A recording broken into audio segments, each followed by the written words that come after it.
Chapter 31. A huge dragon was flying in a colorful passage. A silver chain was wrapped around the dragon's arm. The wedges on both ends of the chain were swinging freely. While the dragon was flying, it noticed an unusually small energy source that was moving forward. Out of curiosity, the dragon rushed toward the energy source. What entered its sight was an energy ball. "What's this?" Wuming asked curiously. At the same time, Wuming's huge dragon claw grabbed at the energy source. Anyway, with the strength and characteristics of the root dragon's body, Wuming was not afraid of the space-time turbulence or space-time strangulation. Hence, Wuming boldly grabbed at the energy ball. Just as Wuming's dragon claw was about to touch the energy ball, it was as if the energy ball had reached its destination. A space-time door appeared in front of the energy ball. Usually, the space-time door would only appear when a certain existence reached a certain destination in the space-time tunnel. Just like when Wuming first came into contact with the space-time tunnel when he first crossed over to the country of shadow. That was also the entrance to the space-time tunnel. However, it did not open the space-time door. Instead, it sucked Wuming in. If nothing went wrong, this energy ball would enter the door. Interesting. Wuming's claw reached out and grabbed the energy ball. The energy ball seemed to have no consciousness. It followed Wuming's claw and slowly fused with Wuming. At the same time, a stream of knowledge-like memories surged into Wuming's mind. "This is a game?" Wuming was slightly surprised. "After all, I've encountered such a strange thing. How can I not take a look?" With that, Wuming entered the space-time door that opened and disappeared. Then the space-time door closed as if it had never existed. Wuming opened his eyes. What entered his eyes was a huge hall. The hall was mainly dark. Flags of different designs were hung high on the ceiling. The top and the sides were covered with crystals that acted as light bulbs. Wuming was facing a huge, gorgeous door. A red carpet extended all the way to his feet. At this moment, Wuming was sitting on a crystal throne in his human form. The back of the throne extended all the way to the roof. The throne was on a platform with 3 steps. The carpet climbed up the steps to Wuming's throne. Below the platform stood an old man who looked like a butler. Behind him stood 6 maids in combat attire. Next to the throne, next to Wuming, there was a woman wearing a long white dress that covered her feet. There was a spiderweb-like golden silk ornament on her chest, and white silk gloves on her hands. Her beautiful black hair reached her waist, and there was a pair of white curved horns on both sides of her head. She looked like a demon, and there was a pair of black wings at the back of her waist. Wuming happened to recognize this creature. It was obviously a succubus. Seeing Wuming looking at her, the succubus smiled and asked, "What's wrong, Sir Wuming?" However, the smile on her face made Wuming feel awkward. He felt like he was being stared at. "I feel a slight fluctuation outside the underground tomb of Nazalek. Inform all the guardians to gather here tomorrow at this time." After that, Wuming got up and walked to the door. "Yes, Sir Wuming."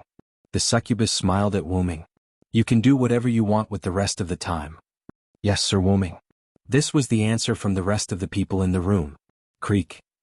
The heavy door was pushed open. Wuming opened the door in front of him. "Then let me calm down first." Following the data stored in his mind, Wuming came to a room. When he opened the door, he saw a luxurious royal bedroom. Wuming flew and threw himself on the luxurious bed in front of him. This is giving me a headache." What Nazalek Yggdrasil completely virtual reality game. The unknown energy ball that Wuming came into contact with in the time tunnel was actually a guild stronghold in a virtual reality game invented by humans in another world. The name of the guild was Nazalek's Underground Tomb.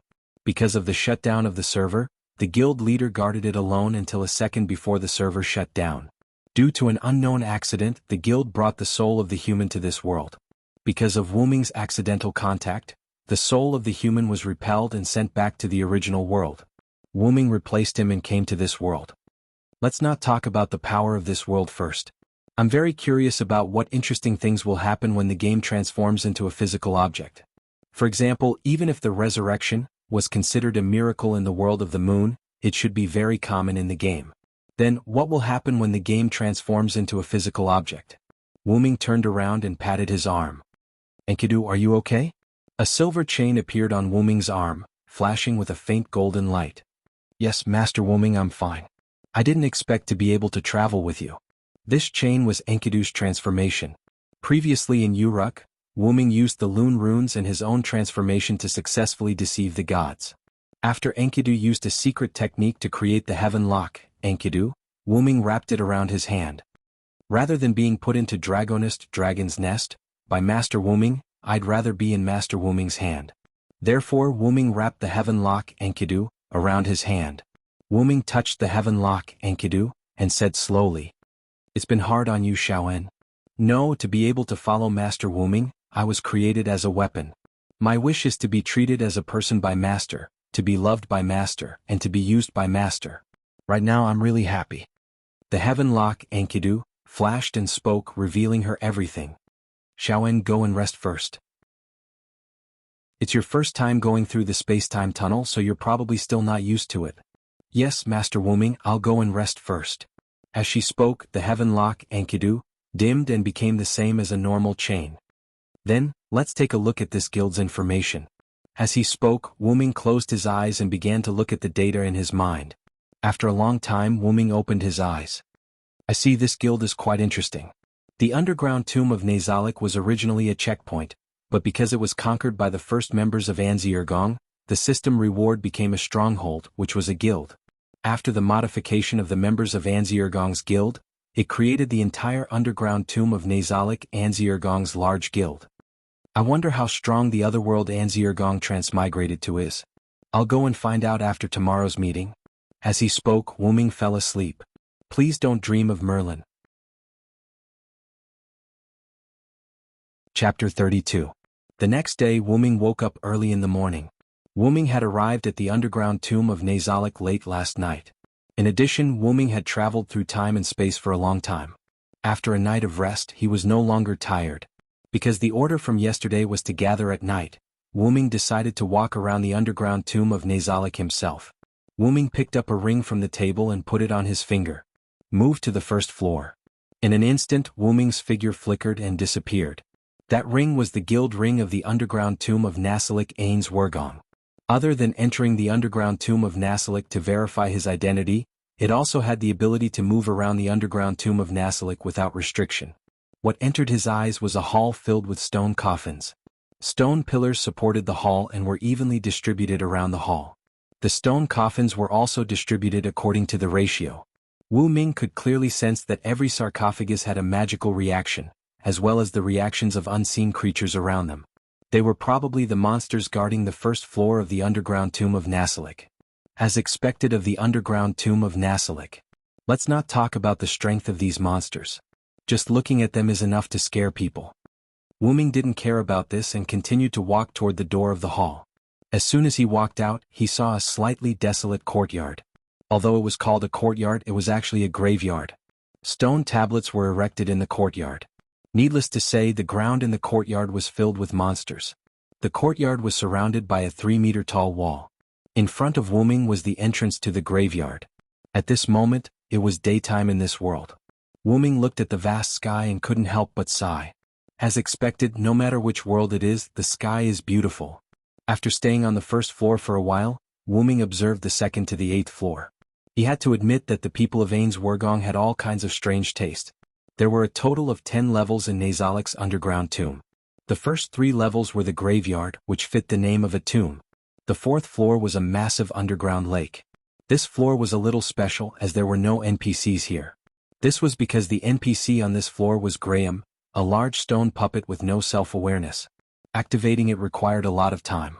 The 5th level was an ice field, where the cold winds were fierce and bone-chilling. The 6th floor was a jungle, but there was an arena in the middle of the jungle. The structure was very similar to the Colosseum in Rome.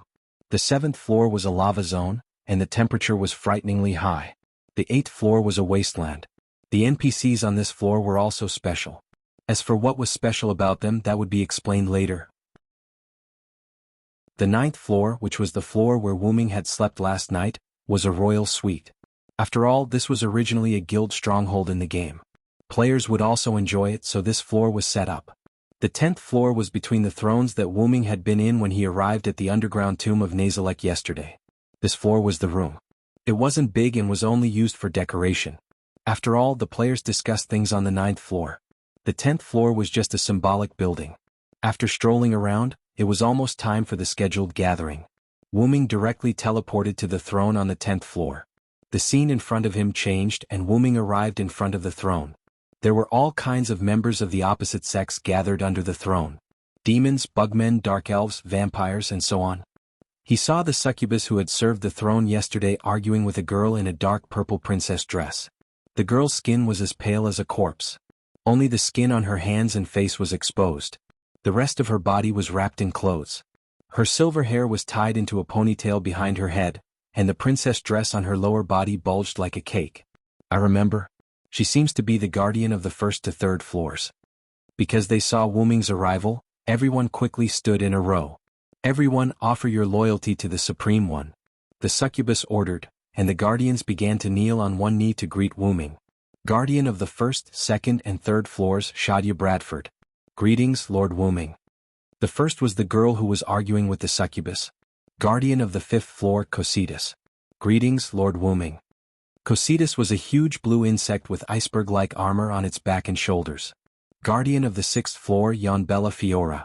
Greetings, Lord Wu Ming. A dark elf who wore men's clothes and spoke cheerfully and looked like a boy. Same guardian of the sixth floor, Mare Bella Fiora. Greetings, Lord Wu Ming. This was a dark elf who wore women's clothes and spoke shyly and nervously, looking like a girl. The guardians of the sixth floor were a pair of dark elf twins. That's right, the older sister in men's clothes and the younger brother in women's clothes. If Wu Ming hadn't read the information, he wouldn't have thought that the nervous, shy, introverted mare in cute women's clothes was a boy. Guardian of the seventh floor, Demiugos. Greetings, Lord Wu Ming. Demiugos wore a British suit and had a metal tail on his back. The tip of the tail was burning with a faint black flame. He wore gold-rimmed glasses and had slightly pointed ears. If one didn't look at the tail behind him, anyone would think that he was an outstanding businessman. Chief Guardian Yair Bella. Greetings, Lord Wu Ming. The succubus from yesterday, Yair Bella, lowered her head and reported to Wu Ming. What's going on? This gaze is comparable to Maeve's. I really don't know what the player who designed Yair Bella is doing. Other than the guardian of the fourth floor, Kagandua, and the guardian of the eighth floor, Victim, all the guardians of the other floors are in front of you. Supreme, please give the order. We will not hesitate to go through water and tread on fire. Wu Ming sat on the throne and looked at them quietly. After a moment, Wu Ming spoke. The main reason I called you here today is to tell you about the situation in the underground tomb of Nazalek. The guardians raised their heads slightly and looked up at Wu Ming. The underground tomb of Nazalek has been moved to another world due to an accident. Looking around at the guardians, Wu Ming continued. I took a look this morning. The underground tomb of Nazalek is on a plain. There are no signs of activity within a kilometer of it. This is undoubtedly a good thing. The reason why Wu Ming stayed on the first floor was because Wu Ming used magic to detect the surroundings of the tomb. As aberrations, if we were moved to a human gathering place, it would be troublesome. In the game Yggdrasil, there were only 3 races for players. Humans, subhumans, and aberrations. Humans were categorized as dwarves, elves, and so on. Subhumans were categorized as goblins, ogres, and so on. As long as they were not humans or subhumans, they were all aberrations. For example, slimes, bugmen, demons, and so on. Of course, Wu Ming was a dragon in the minds of these NPCs. He used a secret technique to switch between human and dragon forms. From now on, the underground tomb of Nazalek is on the highest alert. Yes, Lord Wu Ming. Now let's talk about your problems. Chapter 33. There was a long hole in the wall in front of Wu Ming that looked like a cupboard. There was a twisted scepter floating in the hole. The tip of the scepter was in the shape of a cup, and there were 7 snakes coiled clockwise in the cup. Finally, the snake heads poked out of the cup, and each snake had a gem in its mouth. The 7 gems of different colors shone with a mesmerizing light. Wu Ming reached out his hand, and the scepter automatically floated into Wu Ming's hand. Holding the twisted scepter, Wu Ming looked at the twisted black and purple souls that appeared in the cup of the scepter. He could not help but feel helpless at Ains Ergong's bad taste. This should be a guild weapon, right? The so-called guild weapon referred to the core of a guild. Once the guild weapon was destroyed, the guild would disintegrate. Therefore, guild weapons were usually placed in the core of the guild for protection. However, Ains Ergong's guild weapon was a powerful weapon. According to the information, the staff of Ains Ergong itself was a divine weapon. The 7 gems and the 7 snakes at the tip of the scepter were also rare divine weapons, and it was a set of equipment. The power of the 7 gems was not just 1 plus 1 plus 1 plus 1 plus 1 plus 1 plus 1 is equal to 7, but it was far greater than that. This made the staff of Ains Ergong comparable to a world-class item or even greater. Yggdrasil World Tree S weapon grade classification was as follows: low grade, mid grade, high grade, heritage grade, relic, legendary grade, and divine weapons. Divine weapons were generally top grade, but Yggdrasil World Tree had world-class items. The so-called world-class items were the 200 top-grade items in Yggdrasil World Tree. The power of these top-grade items could only be matched by other world-class items. Among the 200 top-grade items, the strongest 20 world-class items were specially called 20. These 20 items had the ability to severely disrupt the game's balance. Because of this, these 20 world-class items could only be used once. After using them, they would disappear. In the game, these 20 world-class items would disappear after being used. After that, they would reappear somewhere in the Yggdrasil World Tree. According to Wuming's memories, Ains Ul Gong was the guild with the highest number of world-class items. They currently had a total of 11 world-class items. Originally they had 12 world-class items, but one of them was taken away by an enemy guild. In the Yggdrasil game, the guild with the second highest number only had 3 world-class items. From this, it could be seen how powerful Ains Wugong was. Among the 11 world-class items that belonged to Ains Wugong, 2 of them were ranked 20 world-class items. These 2 world-class items were stipulated by the guild members that they could only be used when the enemy used an item of the same level. The Staff of Anzi Ergen? Wuming could not help but sigh. Wuming couldn't help but think as he looked at the large amount of information about the scepter. The people of Ains Ergong must really love their guild. After all, the process of making this scepter was too difficult. If it were not for the difficulties of daily life, Wuming believed that the members of Ains Ul Gong would have persevered until the server was shut down. If that's the case, let me strengthen the name of Ains Ul Gong, Wuming said as he raised the staff of Anzi Ergen. This could be considered as a form of consolation for these NPCs who had lost their parents. After Wuming stored the staff of Anzi Ergen into Dragonist, Dragon's Nest, he used the ring of Anzi Ergen to teleport to an office-like room. At this moment, Demiugos was already waiting in the office. Seeing Wuming arrive, Demiugos quickly knelt down on one knee. Master Wuming. Wuming waved his hand to signal Demiugos to get up. Get up, Demiugos. You don't have to kneel every time you see me, just bow. Yes, Master Wuming. Demiugos stood up and put the paper in his hand on the desk. Master Wuming, these are the statistics of Nazarik's underground tomb and the preparation plan for exploring the surroundings of Nasarik. Please take a look. Hearing this, Wuming sat in the office chair behind the desk. He picked up the information that Demiugos had compiled and began to read. Overall, the overall performance of Nazarik's underground tomb hasn't changed, but the consumption of gold coins is lacking. Wuming asked without raising his head. Why is Nasarik running out of gold coins? Demiugos also shook his head. No, after the other guardians and I tested all of Nazarik's production performance, we only suffered a slight loss of gold coins. However, we can no longer obtain Yggdrasil World Tree gold coins. After a while, Nasarik will be in danger. I don't know if the gold coins of this world can be used for Nazarik's underground tomb, so I have stopped the consumption of unimportant gold coins. Wuming, who was still flipping through the information, heard this and the emblem on his arm flashed. Crash. A bag of jewelry and gold nuggets fell on the table. This is the treasure I collected from other places. Go and see if it can be used for Nazarik's operation. Yes. Demiugos picked up the bag on the table. Regarding the exploration of Nazarik's surroundings, cancel the plan. I will go personally. Demiugos was shocked and knelt down on one knee. No, how can we let Lord Wuming take the risk? If you are worried, you can let us guardians explore. Please take back your order. Putting down the information, Wuming said helplessly. Don't worry, Demiugos, I will bring my men. In the current situation, it is wise to send the highest combat power. If there is an existence that even I can't defeat, it will be useless even if you go. Lord Wuming, you also said that there is an existence that even you can't defeat, so it is wise for us to explore. After that, Wuming and Demiugos did not speak. A moment later. Get up, Demiugos, I have made up my mind. At worst, I will bring Yair-Bed. Yair-Bed was Nazarik's guardian, so he had the strongest defense. Whether it was his own defense or the protection of a specific person, Yair-Bed had the strongest defense. Yes, Lord Wuming, I wish you the best of luck. That's all. The plan will be implemented in 3 days. Let's first operate Nasarik properly. Yes. Then please forgive me for taking my leave. Go ahead. Demiugos turned around and left the office. After that, Wu-Ming leaned on the soft back of the chair and let out a long sigh of relief. This is a different world, a different world. How can I not take the risk? I am a traveler. 3 days later. In the library on the 9th floor.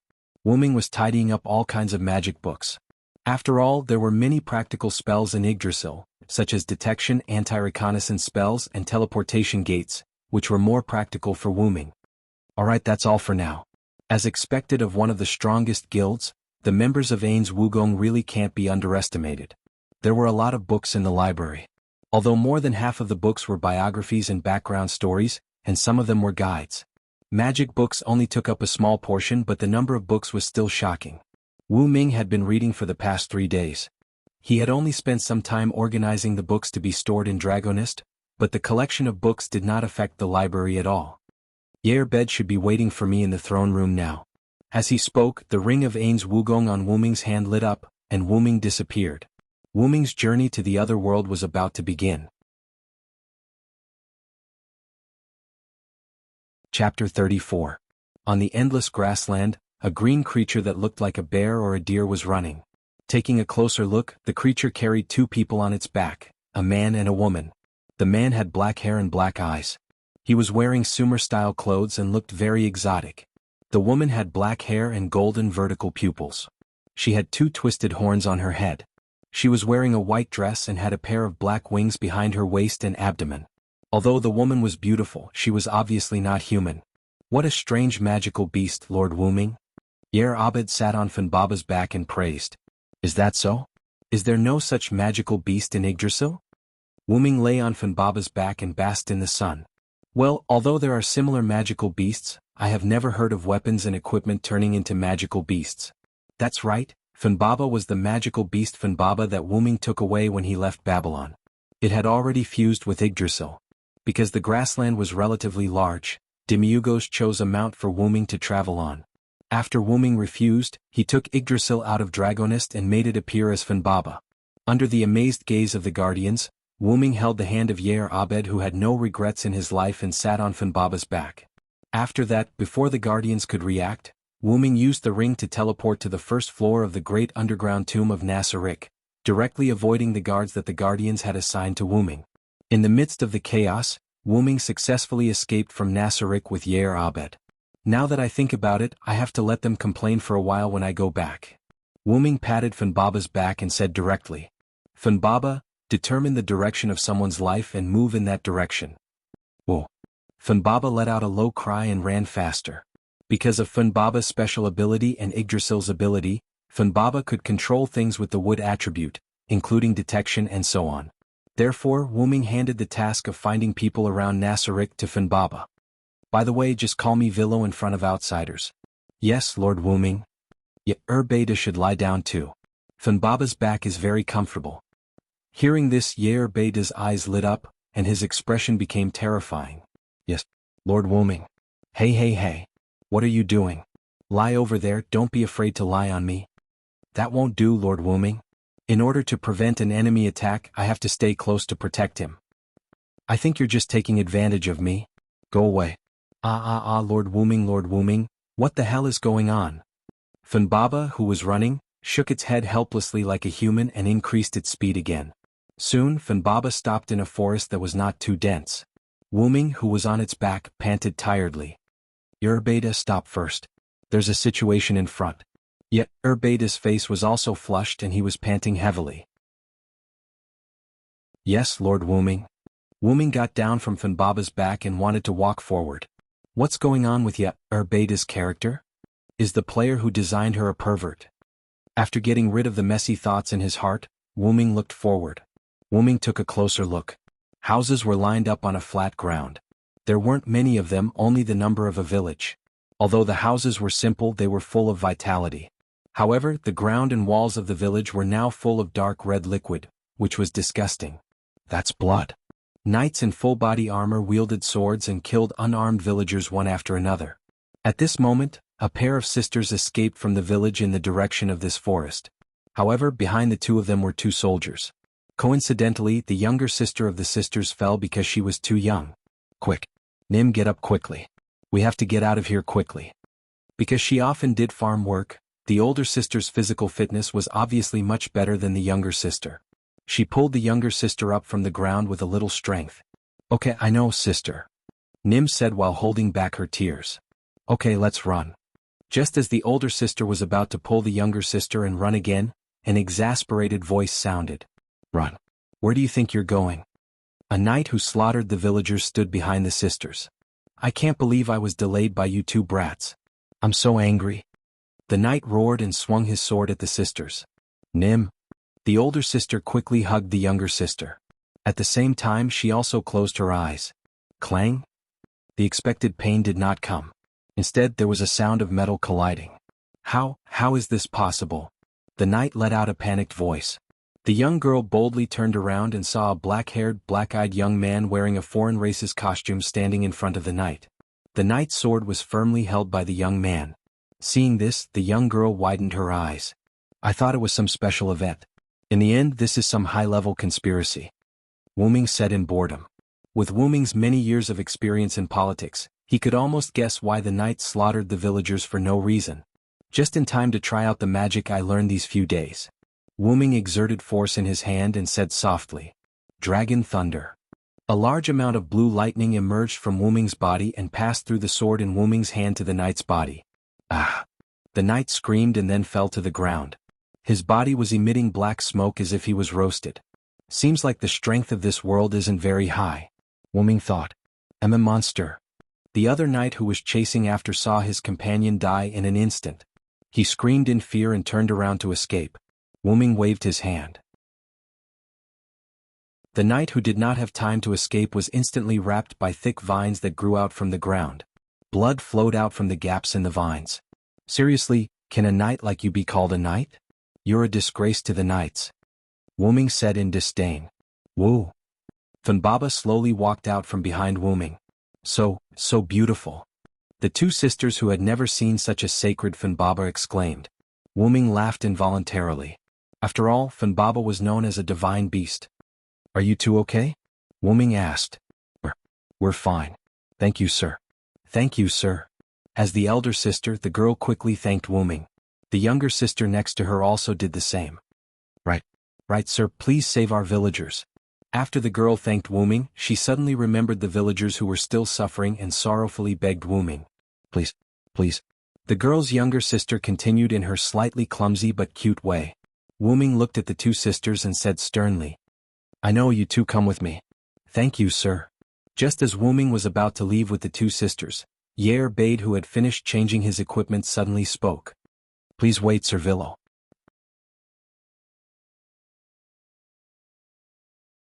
Chapter 35. What's wrong, Yair Bade? Wu Ming asked. Wu Ming looked at Yair Bade, who was wearing a full body armor, and asked. Lord Vero? Lord Vero, you are an honorable supreme. These lowly humans are not worthy of your protection. Please allow me to execute them. Then Yair Bade raised the black axe in his hand. Wait a minute, Yair Bade. Wu Ming sighed helplessly.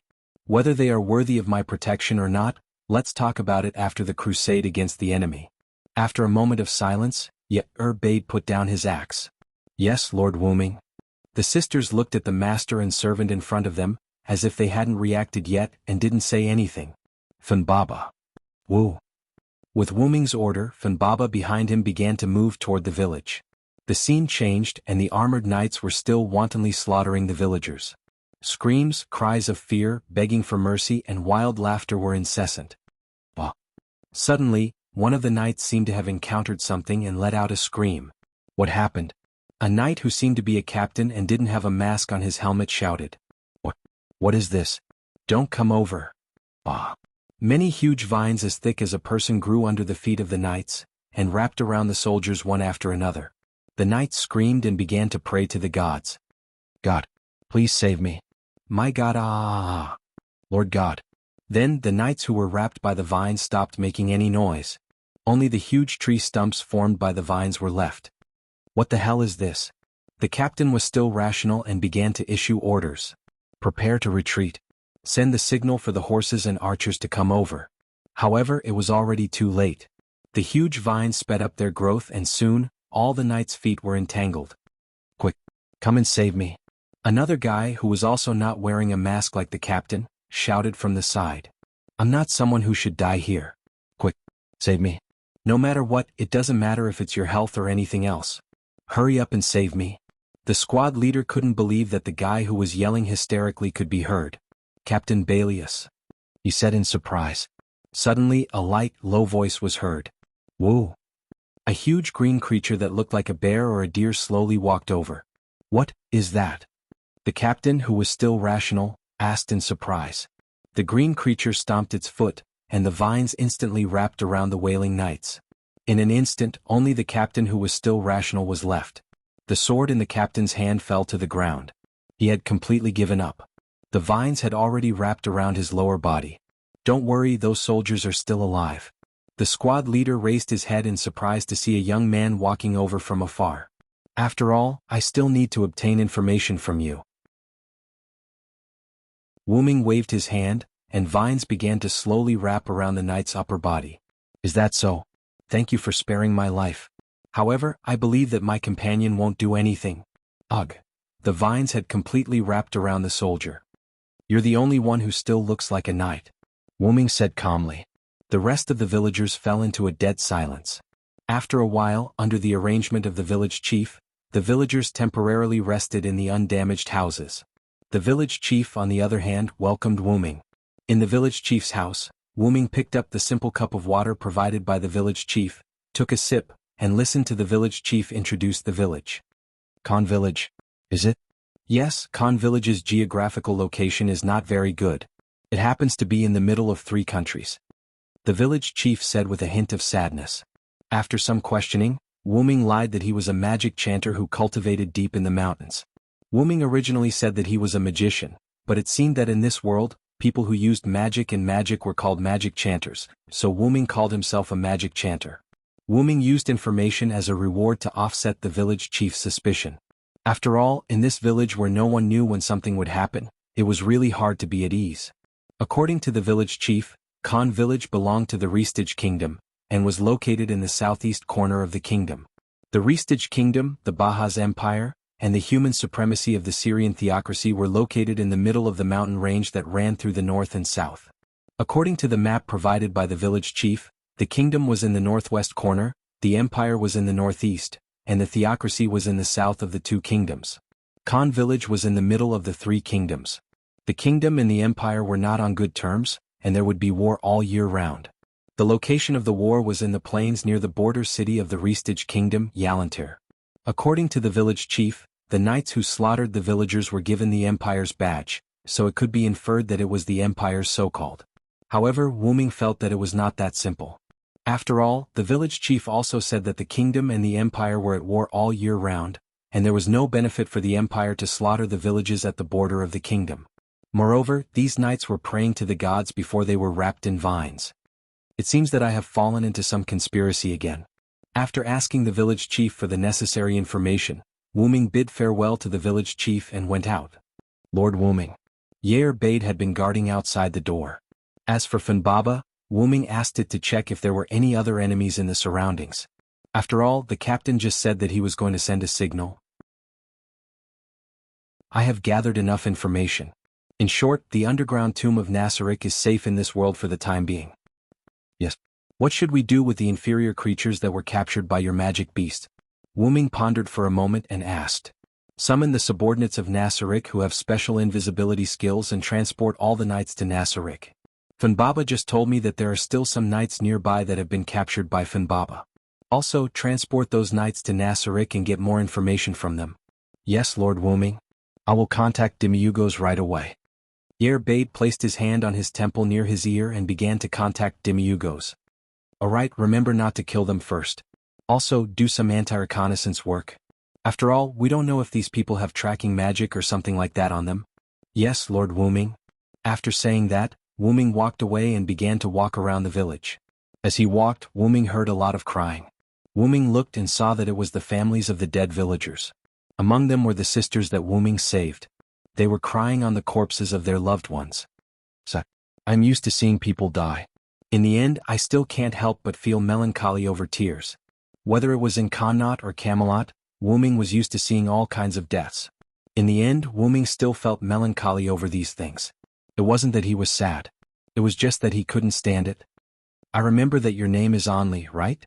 Wu Ming half squatted in front of the sister that Wu Ming saved. Yes, Lord. The girl named Anli choked and said, Don't cry. In any case, I am a powerful magic caster. I have a way to revive your loved ones. As soon as he said that, the villagers who had lost their loved ones all knelt on the ground and begged Wu Ming. Lord Villo, please save my son. Lord Villo, please save my sister. Alright, all of you get up.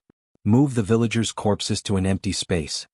Hearing that, the villagers started to move. Yair Bade, who had finished talking with Demirogoth, walked over and asked Wu Ming in confusion. What? Lord Villo, are you going to use a rare resurrection tool to revive these lowly worms? Hearing that, Wu Ming couldn't help but laugh. Alright, Yair Bade. Although I am not a human, I like humans very much. Moreover, I am going to use the resurrection magic that I have learned. I will not use a resurrection tool. Besides, I don't have one. But, Lord Villo?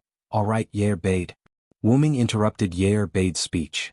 If I die, you will definitely try your best to revive me just like how these villagers begged me. Put yourself in my shoes and forgive my stubbornness. After that, Yair Bade didn't say anything else.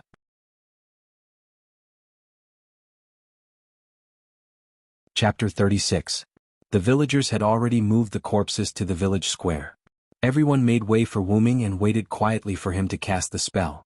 Although I also learned a resurrection spell because of interest, I have never tried it before. I don't know if it will work on these villagers. Wu Ming shook his head and walked forward. The sixth order spell, Angel's Return. Wu Ming accidentally saw this spell in Nazarik's library. In the Yggdrasil world tree, magic was divided into 10 levels. There were 1st to 10th level spells. In Yggdrasil there was also a supreme level spell which was the 11th level spell. Supreme level spells were more like skills than magic. There were many restrictions. Not only did it take time to cast, but there was also a limit to the number of times it could be used per day, and it could not be cast continuously. The cooldown after casting could not be offset in Yggdrasil, whether it was a Krypton item or something else, it could not offset the cooldown time. Of course, these were all obtained from Wu Ming's data memory. Wu Ming chanted the name of the spell, waved his hand, and a holy light rose into the sky. The light shot into the sky and gathered into a large sacred cloud. The cloud transformed into the appearance of an angel.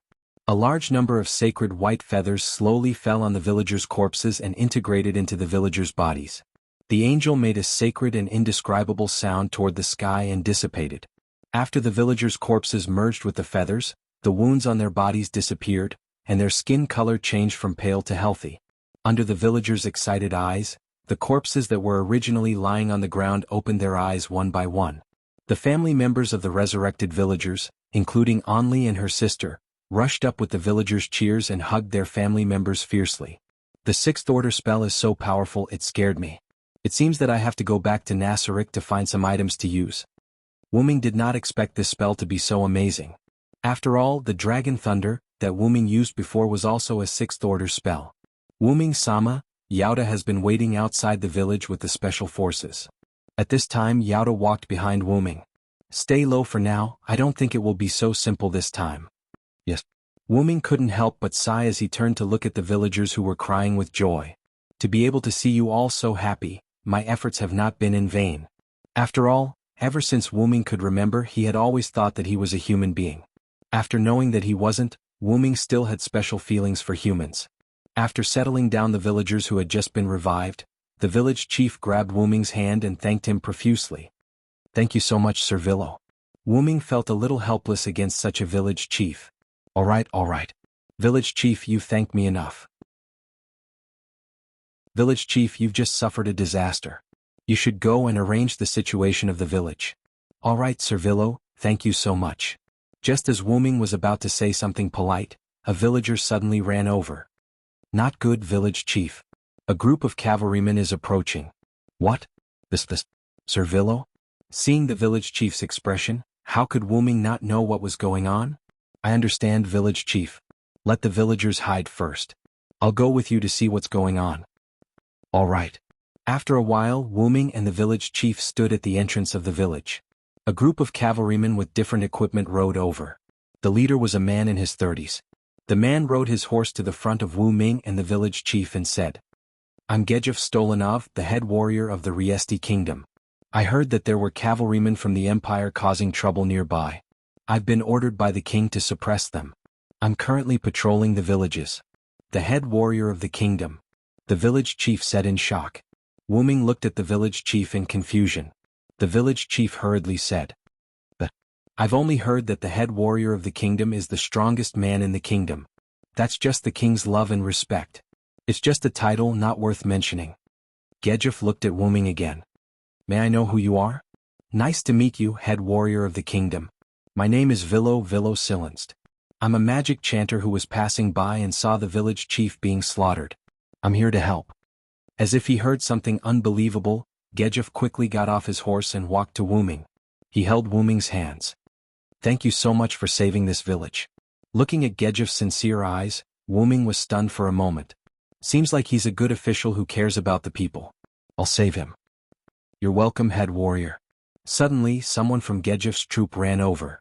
Head warrior, there are many figures nearby. They're closing in on the village. Seeing this, everyone frowned. Seems like someone can't sit still. Soon, Gejef's troop and Wuming retreated to the outermost house of the village chief. Wuming looked at Gejef, who was observing the situation outside, and asked directly, Who are those people outside? Gejef retracted his gaze and looked at Wuming. To be able to mobilize so many magic chanters, it could only be the Celian cult. And it's a special troop directly under the head priest, one of the Celian cult's 6-color holy books. After hearing this, it seemed to confirm Wuming's thoughts. Seems like they're coming for you, head warrior. Gejef was stunned for a moment. After thinking carefully, he realized that they were really coming for him. Oh, I didn't expect the cult to want to get rid of me. After that, Wuming said with a smile. You're very lucky, head warrior. What do you mean? Gejef was puzzled. Seeing that you have a good temper, I've decided to help you. Hearing this, Gejef was overjoyed. Really, Lord Silenst? Thank you so much. After all, Gejef and the others had learned from the village chief that Wuming had a very powerful magic beast. Then, head warrior, please wait for me here. As he said that, Wuming began to walk out of the house. Wait, Lord Silenst. No matter what, they have the advantage in numbers, please don't be rash. Gejef still felt that it was better to be cautious and advised Wuming. Don't worry, head warrior. Also just call me Vilo. Silenst is too long. As he said that, he left the house with Yair Bade and advanced towards the enemy. Lord Vilo? Gejef looked at the two with a complicated gaze. Slowly, Wuming brought Yair Bade to a very close distance with the enemy.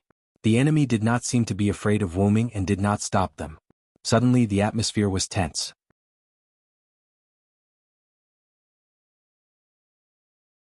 Chapter 37.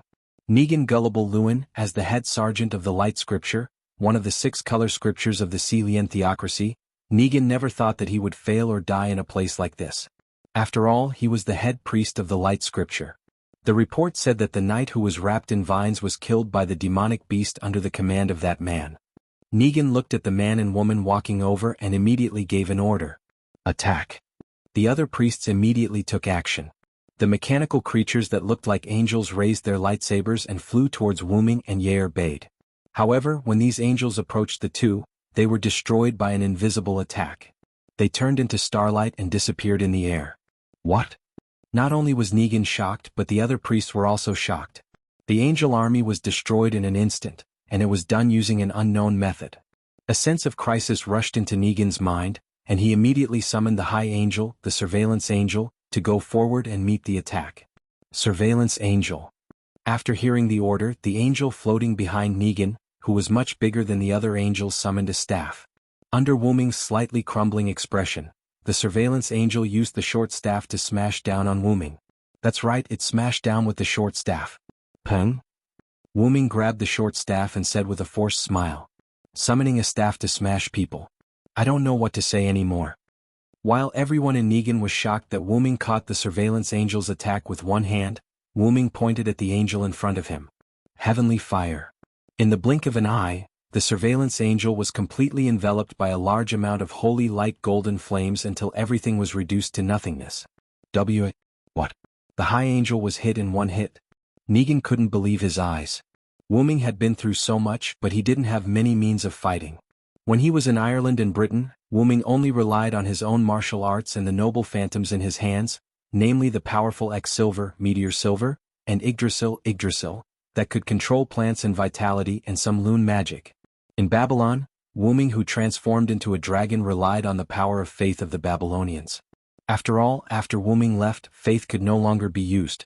That was the limitation of faith. The root dragon that was not in Babylon was no longer the Babylon Hyunryong, but the legendary root dragon. That was the limitation of faith. After that, Wu-Ming came to this world. Thinking about it carefully, Wu-Ming's abilities were as follows: martial arts and wisdom, Lune magic, that he learned from Skaha X-Silver, Meteor Silver, S light cannon, Yggdrasil, S ability to control plants and vitality, Fanbaba that fused with Yggdrasil, Enkidu's heaven lock that wrapped around his arm, and the magic that he just learned from Nazarik's library. Ignoring his martial arts and noble phantoms, in a situation where he was empty-handed, other than the Lune magic and the magic that he just learned from Yggdrasil, World Tree, game, he had no other means of attack. Fanbaba was included in the noble phantoms. Enkidu was still in a deep sleep because he was not used to the space-time tunnel. Although he was in a deep sleep, Wu-Ming could still use heaven lock. The Lune magic required the engraving of the Lune runes before it could be activated. The invisible attack from before was the magic that Wu-Ming engraved on the way here. Therefore the only magic that could be used now was the magic in Yggdrasil, World Tree, game. After all, the 1st to 10th tier spells were all instantaneous. With Wu-Ming's magical power as the root dragon, even if he was a young root dragon, his magical power was incomparably huge. At the very least, it would take him more than a year to continuously cast a 10th tier spell before he ran out of magical power, and that was excluding the fact that Wu-Ming could recover his magical power. Logically speaking, Wu-Ming should not be able to learn the magic of Yggdrasil, World Tree. After all, Wu-Ming was not a player. It seemed that it was because of the bloodline of the root dragon. As long as there was a grimoire or someone to teach him, learning the magic of Yggdrasil, World Tree, was very easy for Wu-Ming. By the way, although Wu-Ming was often injured, the body of a young root dragon was actually abnormally tough. If Artoria wanted to break through Wu-Ming's defense with Excalibur, she would have to use her noble phantoms. Moreover, that was only breaking through his defense. If she wanted to seriously injure Wu-Ming, she would have to use an unknown but abnormally powerful black gas like Morgan Le Fay. Of course, ever since he was corroded by the black gas, Wu-Ming's resistance to things like poisons and curses had basically reached the limit. To put it simply, regardless of the level of the poisons or curses in the world, they could no longer affect Wu-Ming. This was the characteristic of the root dragon that was born from the root of all worlds. Otherwise, those that could transform into dragons would be called root dragons. For example, special abilities such as traveling through space and time without being affected, and learning the magic of Yggdrasil, World Tree, that should not be able to learn, were all brought about by the bloodline of the root dragon. Don't worry. If this thing doesn't die after being hit by a tier 9 magic, I'll have to look at it in a different light, Wu-Ming said with a wave of his hand. Although Nasarik was an alien guild, the spells that the members of the guild organized were not only of the Dark series. The Skyfire just now was a faith-type spell. Although it was strange to use faith-type magic to attack an angel, Wu-Ming did not think too much about it. The Skyfire spell had a special ability that increased its attack power on non-human enemies. In Yggdrasil, World Tree, apart from races such as humans, elves and dwarves, demi-humans, aliens such as orcs, goblins, ogres, vampires, bugmen, demons and dragons all had attack power. Coupled with the support of Wu-Ming's powerful magic, how could a mere level 45 monster withstand it? That's right, Yair Bade was the one who told Wu-Ming the monster's level. According to Yair Bade, there were such monsters in Yggdrasil, World Tree. Is it a coincidence, or? Wu-Ming pondered. What? Tier 9 magic? How is that possible? Negan shouted as he broke down. Maman, calm down. You're the leader of these priests after all, Wu-Ming said with a smile. Impossible. How could anyone know a tier 9 magic? Negan seemed to have broken down as he took out a crystal from his pocket. Item? I remember that crystal item seems to be used to seal spells from the 1st to the 10th level. After thinking for a while, Wu-Ming swung his arm and a silver chain flew out from Wu-Ming's palm. Before Negan could react, the chain snatched the crystal item from Negan's hand. After putting away Enkidu, Wu-Ming looked at the item in his hand and then tossed it to Yair Bade who was beside him. Go back and see what's inside. Yes, Lord. Lord Villo. Then Wu-Ming looked at Negan's group. As for you, Just as Wu Ming was about to say something, the sky shattered like a piece of glass in front of Wu Ming's group. Just in case, I even learned a high-level counterintelligence spell called Mirror Reflection. The motherland is spying on me? Negan was in disbelief. Wait. Negan suddenly shouted as if he had broken down. Sir. No. My lord, we know I'm fine by myself. Please let me go. I'll give you any amount of money, I beg you. Don't embarrass yourself here, lowly creature. Yair Bade suddenly shouted. The only thing you can do now is to quietly kneel on the ground and gratefully accept Lord Villow's gift of death. Low-class creature? Purgatory said in an uncertain tone. Ma. Since Yair Bade said so. Wu Ming closed his eyes and opened them again. A golden vertical pupil appeared in Wu Ming's eyes. Accept your fate, lowly creature.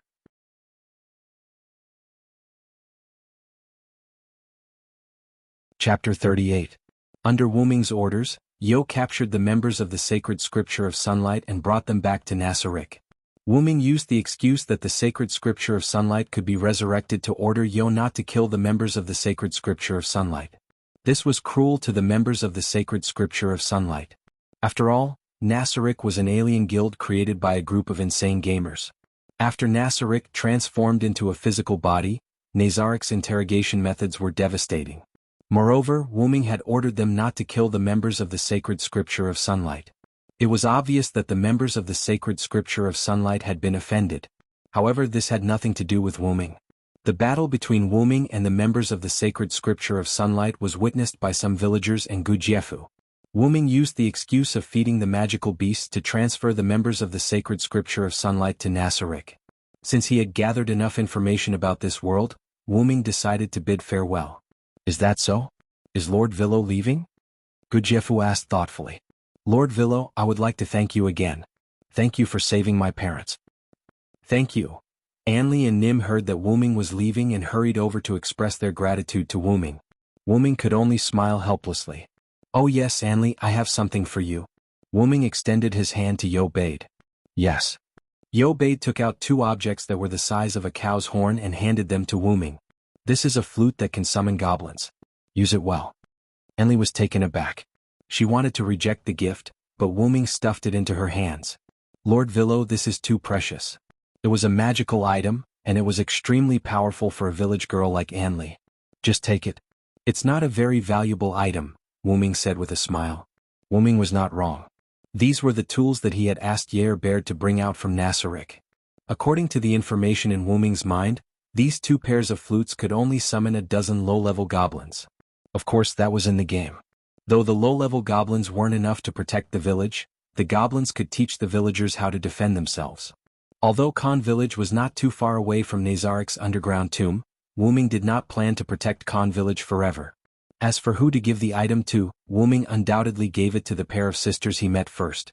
Sir Villo, are you interested in going to King's City with me? Gu Jiefu suddenly asked. May I know why you are inviting me? From the battle between you and those people, I can see that Sir Villo is a very powerful magical chanter. After all, I am a citizen of the kingdom, and it is necessary for me to recruit talents for the kingdom, Gu Jiefu said seriously. Please forgive my refusal, Sir Gu Jiefu. I still have some family members to take care of. I won't go to King's City with you, Wu Ming said naturally. When Yair Bade heard the word family, her expression under the helmet instantly became emotional. Is that so? That's a pity. Then I wish Sir Villo a safe journey. Gu Jiefu was not angry at Wu Ming's refusal. He only smiled faintly. If I have the chance to go to King's City, I would like to ask Gu Jiefu to lead the way for me, Wu Ming said jokingly. Of course, Gu Jiefu said, leave it to me. After that, Wu Ming summoned Fanbaba from the forest near Khan Village. Sister, look, it's that beautiful deer. Don't talk nonsense, Nim. That's Sir Villo's magical beast. So this is Sir Villo's magical beast. It's really an excellent magical beast, Gu Jiefu praised. Wu Ming also got on the Fanbaba with Yair Bade. He waved at Gu Jiefu, Anli, and the others and walked into the distance. After a while, Wu Ming noticed that Yair Bade, who was sitting behind him, seemed to have some questions. What's the matter, Yair Bade? Yair Bade hesitated for a while and asked. Sir Wu Ming, do you like humans very much? Hearing this question, Wu Ming smiled faintly. What about you? What do you think of humans? Yair Bade answered without hesitation. Weak, inferior creatures. What a beautiful scene it would be to stomp them to death like insects.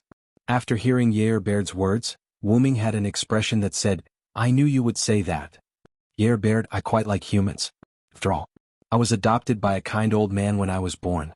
Sir Wu Ming was adopted by humans? Baird was very surprised. Ah yes. You guys didn't exist back then. Back then I thought I was a human. Wu Ming recalled the past and said slowly. Is that why Sir Wu Ming likes humans? Not only that, Baird. Wu Ming sat back and sat at the same level as Baird. Humans are very mysterious creatures. Their bodies are weak, their strength is weak, and they often fight among themselves. They are vulgar and sad. But humans love life, love peace, are positive, united, and tolerant. Humans are such a strange species. They never bow down in the face of difficulties, never give up, and never retreat. They have the courage to face everything. They know how to learn and know how to create.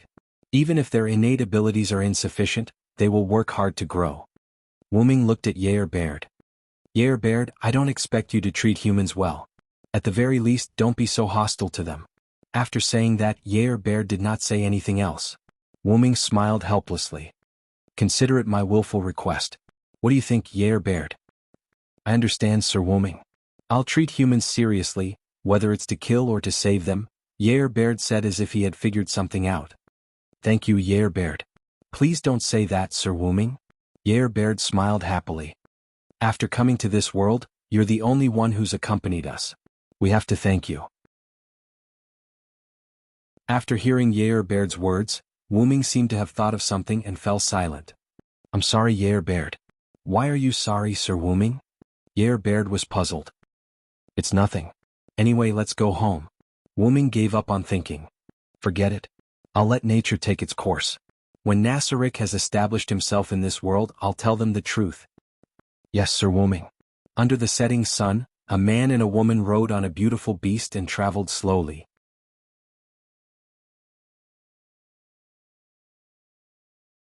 Chapter 39. The office on the 9th floor of Nazarick's underground tomb. Wu Ming sat on the office chair and listened to Baird reading the report. Also, the magic sealing crystal contains a level 60 devil, the Radiant Lord's angel. According to the person called Purgatory, this angel once killed the devil god that ravaged the continent. Currently, this is the situation in Nasarick. Please take a look.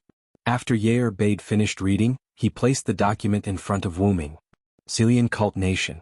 6-color scripture, Wu Ming picked up the document in his hand and started reading.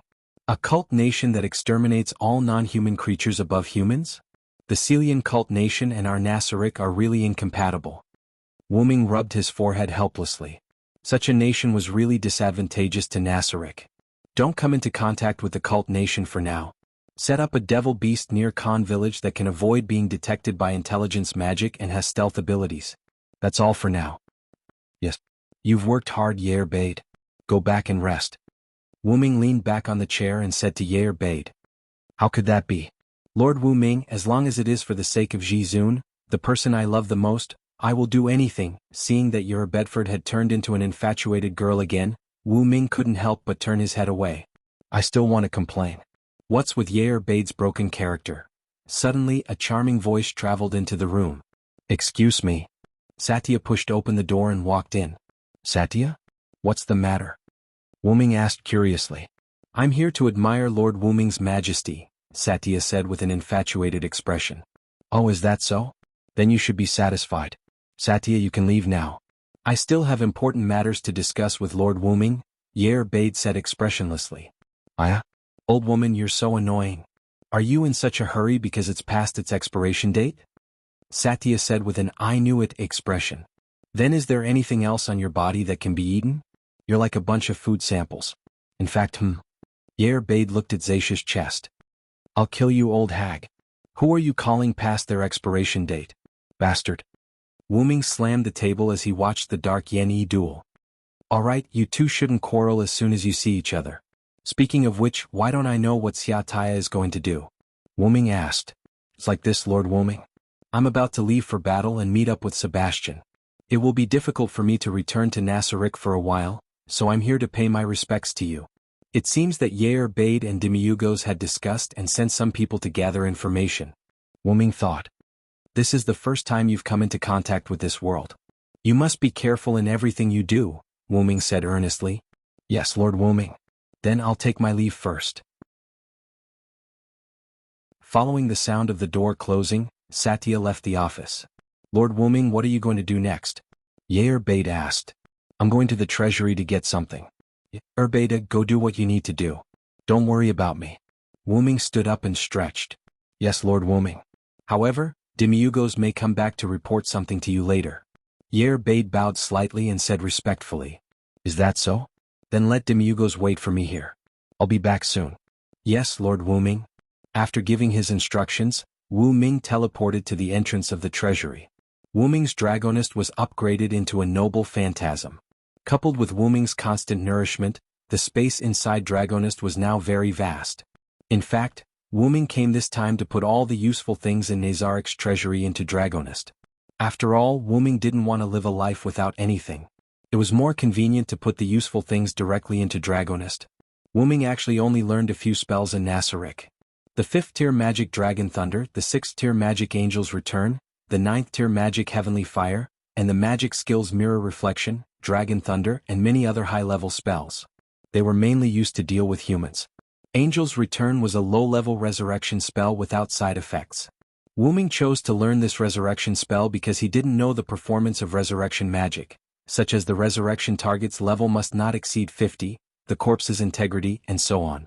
Heavenly Fire was a large-scale killing spell used to deal with non-human creatures. Mirror Reflection was a high-level passive skill. Passive skills were not divided into levels. They were only divided into high-level, intermediate, and low-level. This skill was not only used to guard against intelligence detection magic, but also had absolute resistance to mind control, mind reading, and other mental attacks. That was the advantage of the game.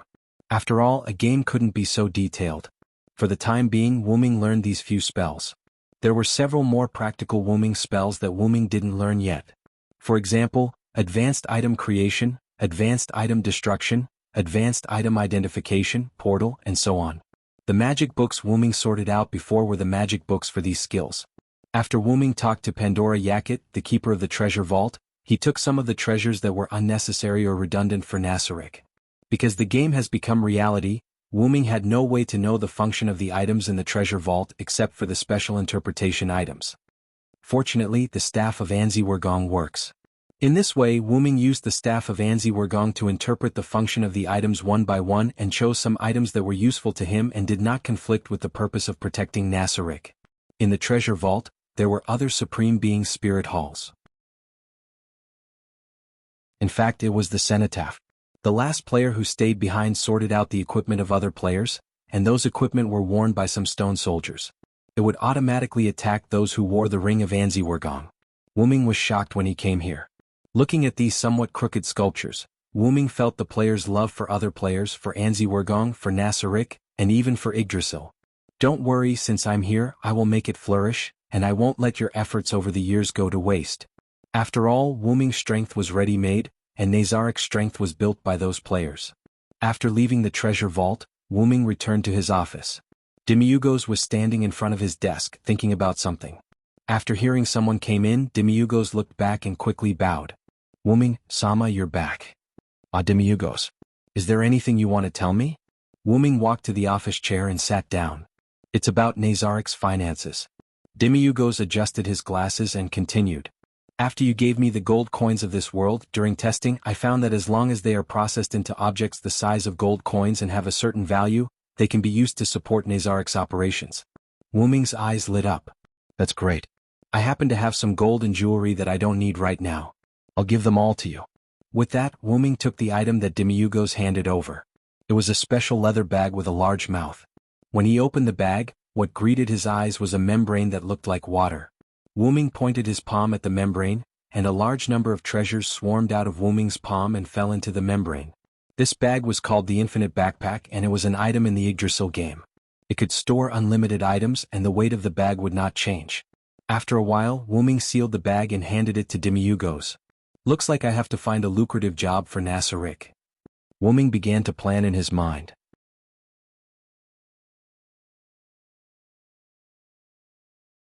Chapter 40.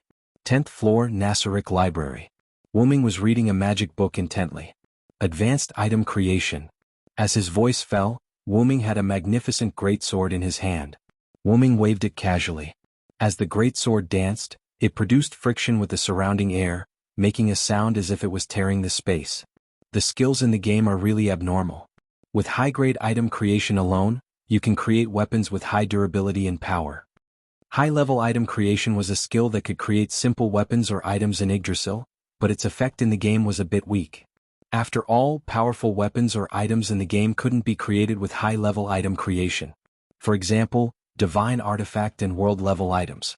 It stood to reason that this skill shouldn't change even after the game was transformed into reality, but advanced item creation. As he chanted the spell, a silver chain appeared in Wu-Ming's hand. Then Wu-Ming chanted another spell. Advanced item identification. Wu-Ming said as if he understood something. So that's how it is, you can even create Enkidu. Is it because I'm not a player in the game so I can use this skill?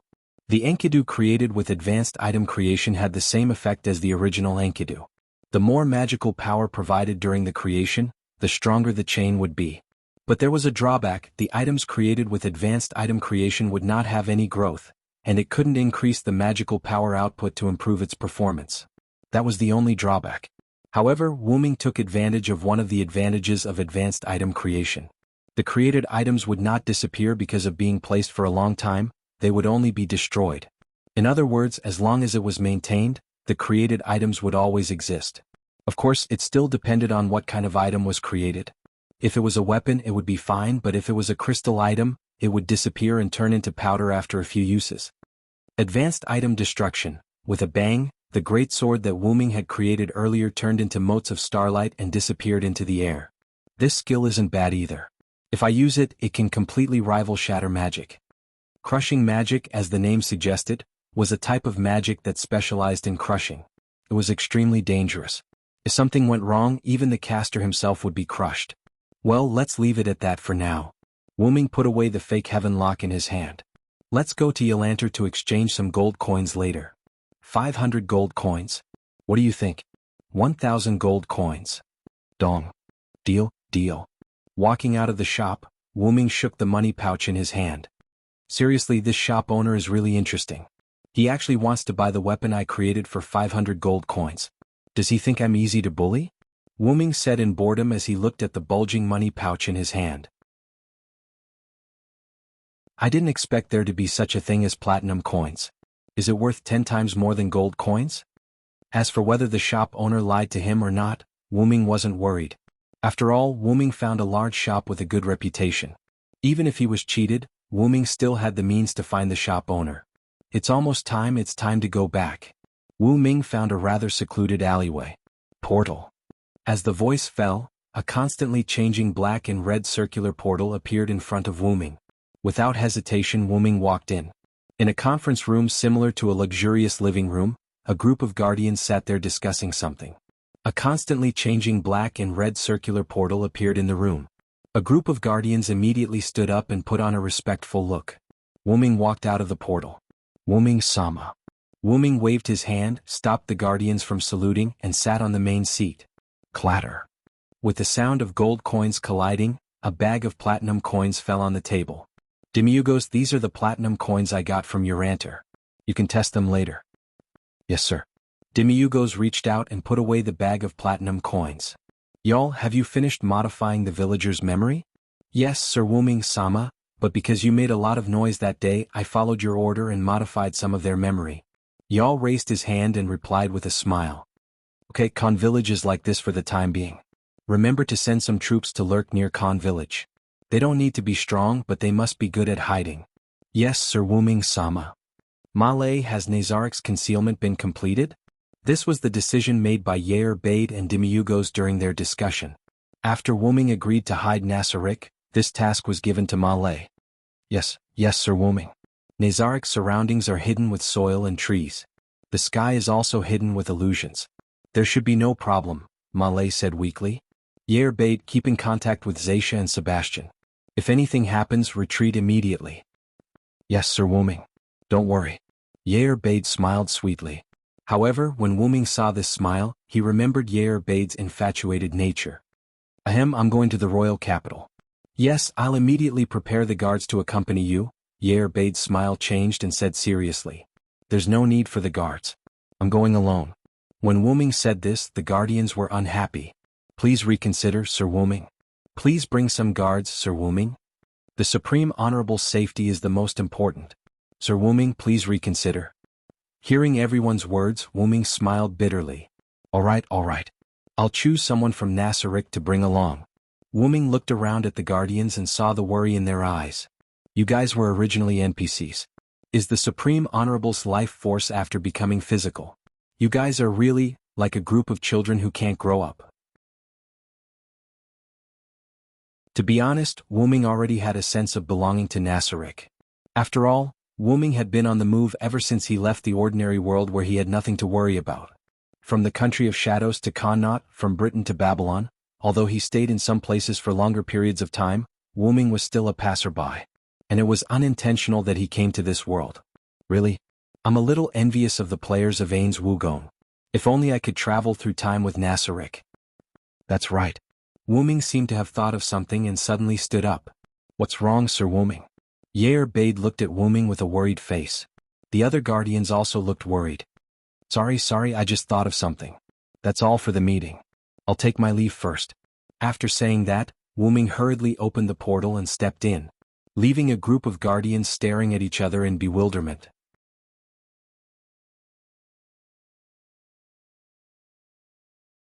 Chapter 41. After Wu Ming left the meeting room, he immediately went to his bedroom. Wu Ming stretched out his hand, and a twisted golden scepter appeared in his hand. I hope my idea can be realized. With that, Wu Ming crossed his legs and activated the floating function of the scepter of Anzi Wurgong, allowing it to float in front of him. Wu Ming closed his eyes and began to permeate his mind power into the scepter of Anzi Wurgong. 7 days later, outside Wu Ming's bedroom on the 9th floor of Nasarick, a group of guardians surrounded Wu Ming's bedroom door. Annabelle, what happened to Master Wu Ming? It's been 6 days since the planned departure time. You just said, Master Wu Ming ordered us not to disturb him. Don't worry. How can I not be worried? Something happens to Lord Wu Ming. Wu Beda had a heartbroken expression on his face as he yelled heartbreakingly at a female servant who was standing guard outside the door. Annabelle said very calmly. Master Yair Bade, I am also very worried about Master Wu Ming, but Master Wu Ming has clearly stated that no one can enter without permission. I'm very sorry. All right, Yair Bade. Demiugos, who was standing at the side, pushed up his glasses. Since Master Wu Ming said this, he must have his reasons. Let's leave it at that for today. Go back and continue the work that Master Wu Ming gave you. That's right. Although we come to Master Wu Ming's bedroom every day to wait for Master Wu Ming to come out, we cannot slack off on the work that Master Wu Ming gave us. Cositas said with an unusually hoarse voice as he breathed out cold air. Let's go, Yair Bade. Master Wu Ming will be fine. Yair Bade pulled Yair Bade aside. How can I? That fake breast is finally not in Nasarick. How can I miss such a good opportunity? But I think it's not good to sneak away while Satya is not here, Malay said weakly. Just as the commotion was going on, a large amount of magic power came from Wu Ming's room. The magic power even destroyed Wu Ming's bedroom door. The large amount of magic power in the room condensed into a magic power mist that kept leaking out of the door. Master Wu Ming. In an instant, the guardians, including the maid Annabelle, panicked. I'm fine. Wu Ming's voice came from within the magic power mist. This can't be wasted. With that, the mana mist that had been coming out of the room began to shrink back into the room. Finally, all of the magic power mist was the staff in Wu Ming's staff. Was the staff of staff. However, at this time, although the appearance of the staff of staff did not change, the guardians who had been lucky enough to see the staff found that Nazarik's secret treasure, the staff of staff, had become more sacred. And those who had not seen this staff, including Annabelle, were in awe of it from the bottom of their hearts. Master Wu Ming. Everyone present saluted to Wu Ming, knelt on one knee and bowed their heads to greet him. Seeing this scene, Wu Ming smiled bitterly. I clearly told them not to salute like this and just bow, but they refused on the grounds of not being disrespectful to Master Wu Ming in public. Really, a group of troublemakers. Get up, everyone. Yes. After everyone got up, Wu Ming continued. If you want to know what happened, I'll explain it in the conference hall later. Yair Abed, get someone to clean up the room. Annabelle Gamma, Go get ready and follow me to the royal city later. Yes. Master Wuming. Yes. Master Wuming. A moment later, the guardians gathered in the room where the previous meeting was held. The guardians sat on the chairs and quietly looked at Wuming, who was holding the staff of staff. Guardians, now, I want to announce something that is worthy of me, worthy of you, and worthy of the entire Nasaric to be excited. Wuming said with a charming smile. After the guardians heard this, they all sat up straight. Before the announcement, I want to ask a question. Wuming glanced at the guardians and said, do you have any thoughts about the world we were in before, Yggdrasil? As soon as these words came out, the guardians' bodies tensed up. The guardians stood up together, knelt on one knee, and bowed their heads. Where Master Wuming is where we are, and we will always follow Master Wuming. Now, we have the ability to travel to other worlds, and this ability is the treasure of Nasaric that I have, the staff of staff. All the guardians' eyes lit up. However, this was Wuming's lie. Unfortunately, we can't choose the worlds we can travel to. Then, Master Wuming, you mean that the first world we travel to might be Yggdrasil, and the last world we travel to might be Yggdrasil? Demiurgos pushed his glasses and said. Correct, but there is also the possibility that we will never return to Yggdrasil. After all, there are too many worlds. My biggest interest is traveling, so I may leave Nasaric in the future. Master Wuming. Hearing what Wuming said, everyone was anxious, especially Yair Bade, who looked like he was about to cry. He's already crying, Wuming complained in his heart. Don't worry, I will take you and our Nasaric with me. Now the plan has changed. Except for the members of Nasaric who are outside, all members are not allowed to go out without my permission. Use message to inform Sebastian and Zaisha to collect the necessary information as soon as possible and return to Nasaric as soon as possible. Leave this matter to the Guardian's chief supervisor, Yair Bade. Yes, Master Wuming. Wuming looked at Demiurgos. Demiurgos. Yes, Master. Raise the alert level of Nasaric again to beyond the highest alert level. I believe that as the commander of the Guardians, you will be able to do it well. Yes, Master Wuming, I will not disappoint you. I will definitely break through the highest alert level of Nasaric. As for the matter of the staff of Anziergong traveling between worlds, you can spread it on your own.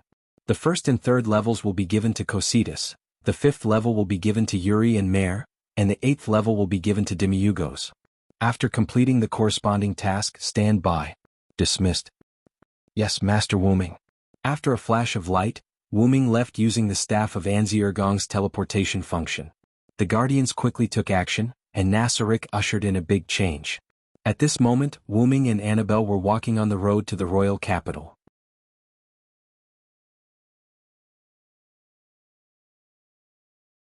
Chapter 42. In the carriage. Wuming was resting with his eyes closed.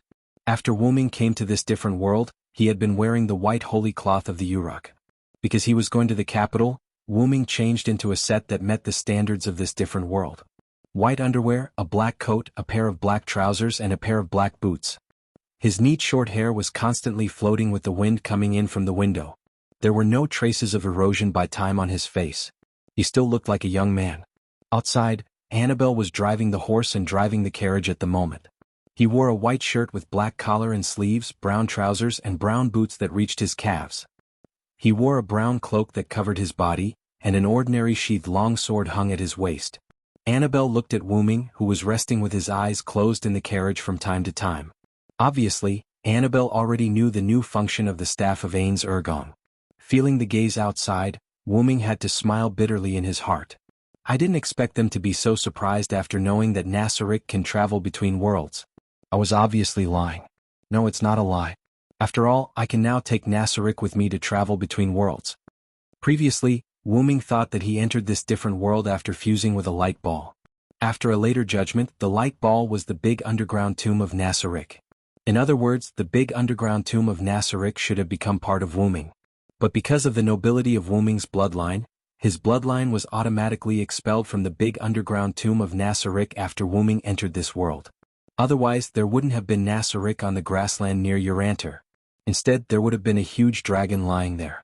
But because Nasaric and Wuming had fused for a short time, and the staff of Anziergong could be said to be closely related to the big underground tomb of Nasaric, Wuming suddenly had an idea. What would happen if the staff of Anziergong became my noble phantasm? Wuming was filled with curiosity and unknowns.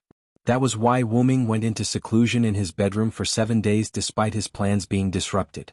These 7 days were used to upgrade the staff of Anziergen into a noble artifact.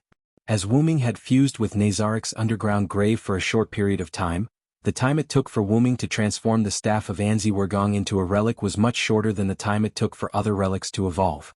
After the staff of Anzi-Wergong was transformed into a relic, it had 2 abilities. Firstly, it was because the staff of Anzurgen had a large number of magic skills.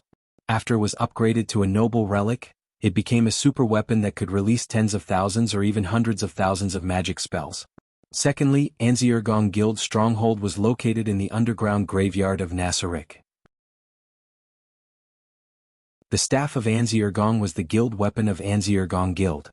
If the guild weapon was destroyed, the guild would be forcefully disbanded. The guild weapon had the highest authority in the guild. After the staff of Anziergen was upgraded into a noble relic, its ability became to store the underground graveyard of Nasarik into the staff of Anziergen.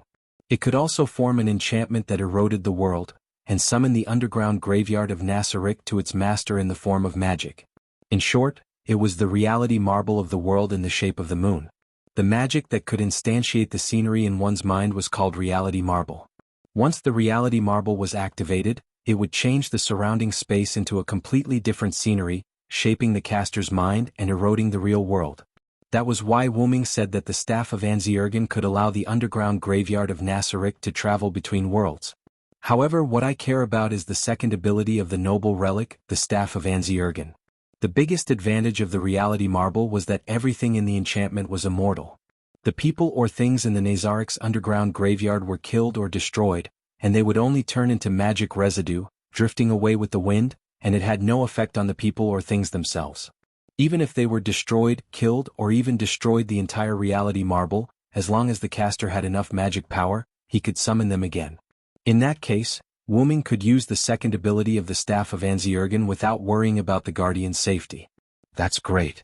Wuming couldn't help but say what was on his mind. What's wrong, Wuming-sama? Annabelle, who was outside the carriage, couldn't help but ask. No, nothing. Wuming smiled helplessly. Then he remembered something and said, "Didn't I tell you to call me Villo-sama?" Villo there answered. The carriage stopped. Yes, Wuming-sama. Annabelle instantly ran to the carriage, knelt on one knee and said with her head down, "It's Villo? Mr. Villo?" Wuming raised his voice and shouted, "Yes, Mr. Villo-sama." Wuming was silent for a while. "Forget it, just call me that, let's move on." "Yes, Mr. Villo-sama." Wuming felt like the glass in his heart was broken. "Wuming-sama, we're here." Hearing Annabelle's words, Wuming opened his eyes. He poked his head out and looked at the slightly plain gate of the royal city. "We're finally here." In fact, Wuming was a little anxious about coming to the royal city before he upgraded the staff of Anziergen into a noble artifact. After all, Nasarik wanted to survive in this world, and it was inevitable that he would have to deal with the natives of this world. However, after finding a way to take Nasarik out of this world, Wuming was not so anxious about Nasarik taking root in this world. After all, there is no world that Nasarik likes to move to, so it's better to take root in this world for the time being. That was Wuming's thought. "Let's go, Annabelle, find a hotel to stay first." "Yes, Mr. Villo-sama." Wuming was speechless. Soon, Wuming and Annabelle stayed in a good hotel with the little money they had left. Because when they were in Khan village, Gujiefu once said, "If Mr. Villo wants to come to the royal city, please come to me and let me do my best." After recalling the address mentioned by Gujiefu, Wuming took Annabelle to Gujiefu's residence. It was a very ordinary house without any special features. Except for Annabelle, who was slightly dissatisfied, Wuming felt that this house was good. Wuming stepped forward and knocked on the door. After waiting for a while, no one responded. It seems that Gujiefu is not at home. "Forget it, let's go back to the hotel first, Annabelle. A mere bug can make the supreme wait like this. Mr. Villo-sama, please rest assured that I will personally tie it up and bring it to the hotel." With that said, she was about to raise her hand to cast magic on the house. Wuming was just about to stop Annabelle, and suddenly a voice that was quite familiar to Wuming came from a distance. "Are you Mr. Villo-sama?"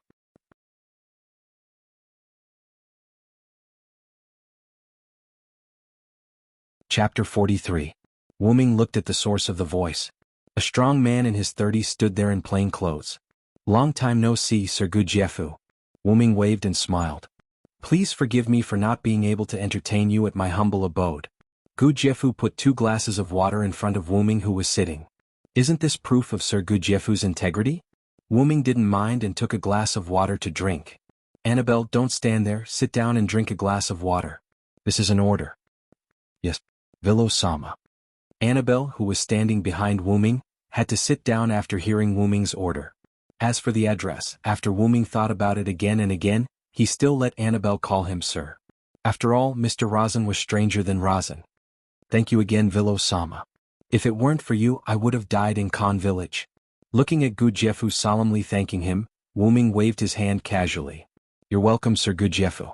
I have to trouble you to come to the capital this time. Gujiefu was taken aback and then smiled bitterly. I thought Sir Vilo came to me to introduce you to the king. It seems that I'm flattered. Then he looked serious. So, Sir Vilo, what's the matter? Wu Ming stretched out his hand, and a 3-fist-sized rectangular gray-black metal appeared in his hand. This is steel? Gujiefu was more excited after seeing it. Yes, that was the pure steel block created by Wu Ming with advanced item creation. Not only the shape was good for forging weapons, but the density was also higher than the steel produced in this world. Such a large piece of finished steel. Is Sir Vilo here to sell this piece of steel to me? Wu Ming smiled. No, Sir Gujiefu, I'm here to do business with you. I have a lot of finished steel blocks of this size. Wu Ming put the steel block on the table. I wonder if Sir Gujiefu will be able to eat it. Gujiefu thought for a while. If there are really a lot of them, I can't make the decision. How about this, Your Excellency Vilo? It just so happens that Her Royal Highness is looking for me. Let me bring you to see Her Royal Highness. Oh, could it be the Golden Princess who proposed many wise policies in the kingdom? Wu Ming's eyes flashed. Yes, it's Her Royal Highness the Golden Princess. What do you think? Of course, no problem. Although he said so, Wu Ming thought in his heart. Can a princess come up with so many outstanding examples? I feel like there's something wrong with her. Soon, Wu Ming and Annabelle were taken to a villa near the palace by Gujiefu. Although it was called a villa, it did not look luxurious. Instead, it gave off a simple feeling. After following the servant to the living room, Wu Ming and Gujiefu chatted while waiting for the arrival of the Golden Princess. Annabelle, who was standing behind Wu Ming, was somewhat unhappy. She said something like, a mere insect dares to make Lord Wu Ming, a supreme expert, wait. This subordinate will definitely make her pay the price. Although Wu Ming deliberately suppressed it, Gujiefu didn't hear it. After a while, a sweet voice came. I'm sorry to keep you waiting. Wu Ming looked at the source of the voice. What caught Wu Ming's eyes was the golden blonde hair. The visitor was wearing a white princess dress with other colored decorations. She wore necklace-like ornaments on her neck and forehead, and a golden petite crown on her head. Sorry to keep you waiting, Mr. Gujiefu. I heard that you brought someone important, so I prepared a little. It's my fault for not asking Her Royal Highness in advance. After some small talk, Gujiefu introduced Wu Ming to the princess. This is the Vilo-Silensword who saved my life in Khan village. Gujiefu then introduced the princess to Wu Ming. This is the 3rd princess of the kingdom, Lady Lana. The princess looked at Wu Ming. Thank you, Mr. Vilo-Silensword. Thank you very much for saving Mr. Gujiefu. Lana thanked Wu Ming as soon as she came up. I'm Lana Ter Chardon Lyle Van Seve.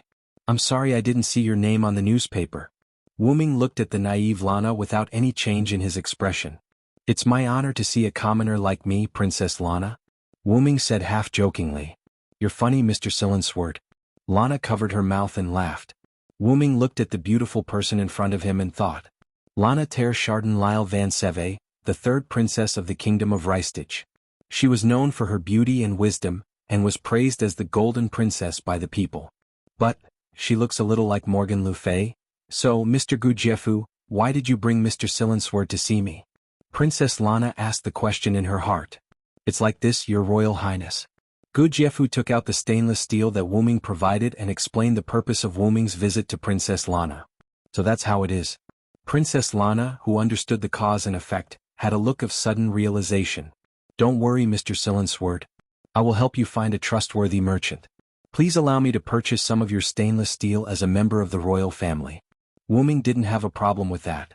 I don't have a problem with the kingdom buying it all. After all, I'm just a merchant here to sell things, Your Royal Highness. Wu Ming smiled. Just call me Lana. I believe that a person who saved the kingdom's warrior captain must be a good person. Lana smiled at Wuming. This sentence surprised Wuming.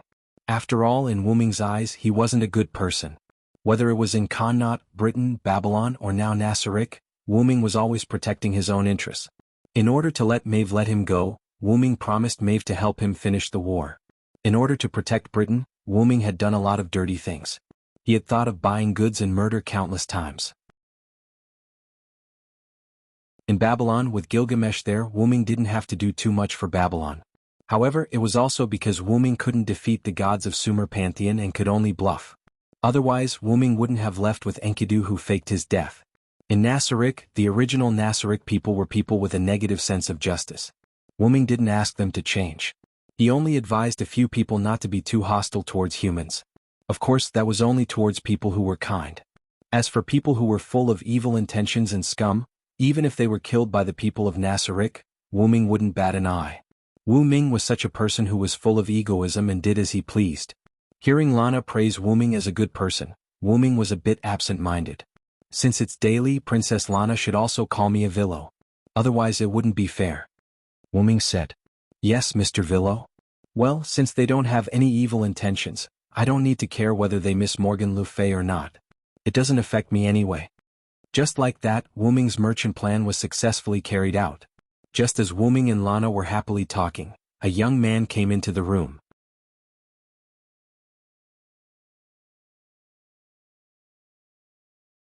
Chapter 44. I'm very sorry, Your Highness Lana, I'm late. A young man opened the door and walked in. The young man had short blonde hair, a youthful face and a resolute face. He was wearing white armor. Although he looked young, he gave off a very reliable feeling. Lana smiled and shook her head. It's okay, Clem. I'm here to discuss something with Mr. Jedjeff. Not to mention Mr. Jedjeff also brought Mr. Villo Silensword, who saved Mr. Jedjeff's life in Khan village. Hearing that it was the person who saved Jedjeff's life, the young man named Clem's eyes lit up. He turned his head and looked at the only male in the room other than Jedjeff. That direct gaze made Annabelle a little unhappy.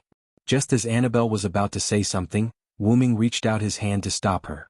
After all, if the situation was not right, Annabelle would speak very arrogantly. He had to stop her.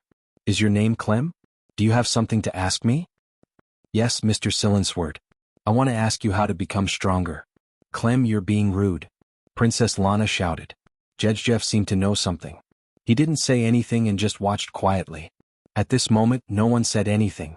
Suddenly, a female voice was heard. You still haven't given up, boy? Everyone looked at the closed door. The voice came from outside the door. Is it Gragland? Princess Lana asked. The door was pushed open. The first to come in was a tall and sturdy blonde woman wearing red armor. It was as if a woman's head was pressed against a strong man's body. It was quite out of place. You should also stop talking, Gragland. Then came a pair of twin sisters. They were almost identical. Ohinati. Are you too interested in this virgin? Ah. Her hair was tied up with a golden broom. She wore a scarf around her neck like a mask. Her upper body was wearing armor that only covered her chest. Her lower body was in shorts. Overall, it looked like a rather revealing female ninja outfit. Their clothes were embroidered with red and blue threads and patterns respectively. The red one was Tina and the blue one was Tia. What nonsense are you talking about? Looks like it's not suitable for you to go out today, Glenn. Following that, a petite masked woman with a spirited expression walked in. He wore a red hooded cloak over his black clothes and a mask with a red gem embedded on his forehead. Strands of golden hair peeked out from the hood and mask. All right, Gigran, Irby Rouet, this is Her Highness Guest Hall. Stop messing around. The person who spoke seemed to be the captain.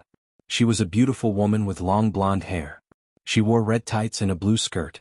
She wore white cloth armor on her chest, a pair of white gauntlets on her forearms, and white protective boots on her calves. Ohajisai, you're here.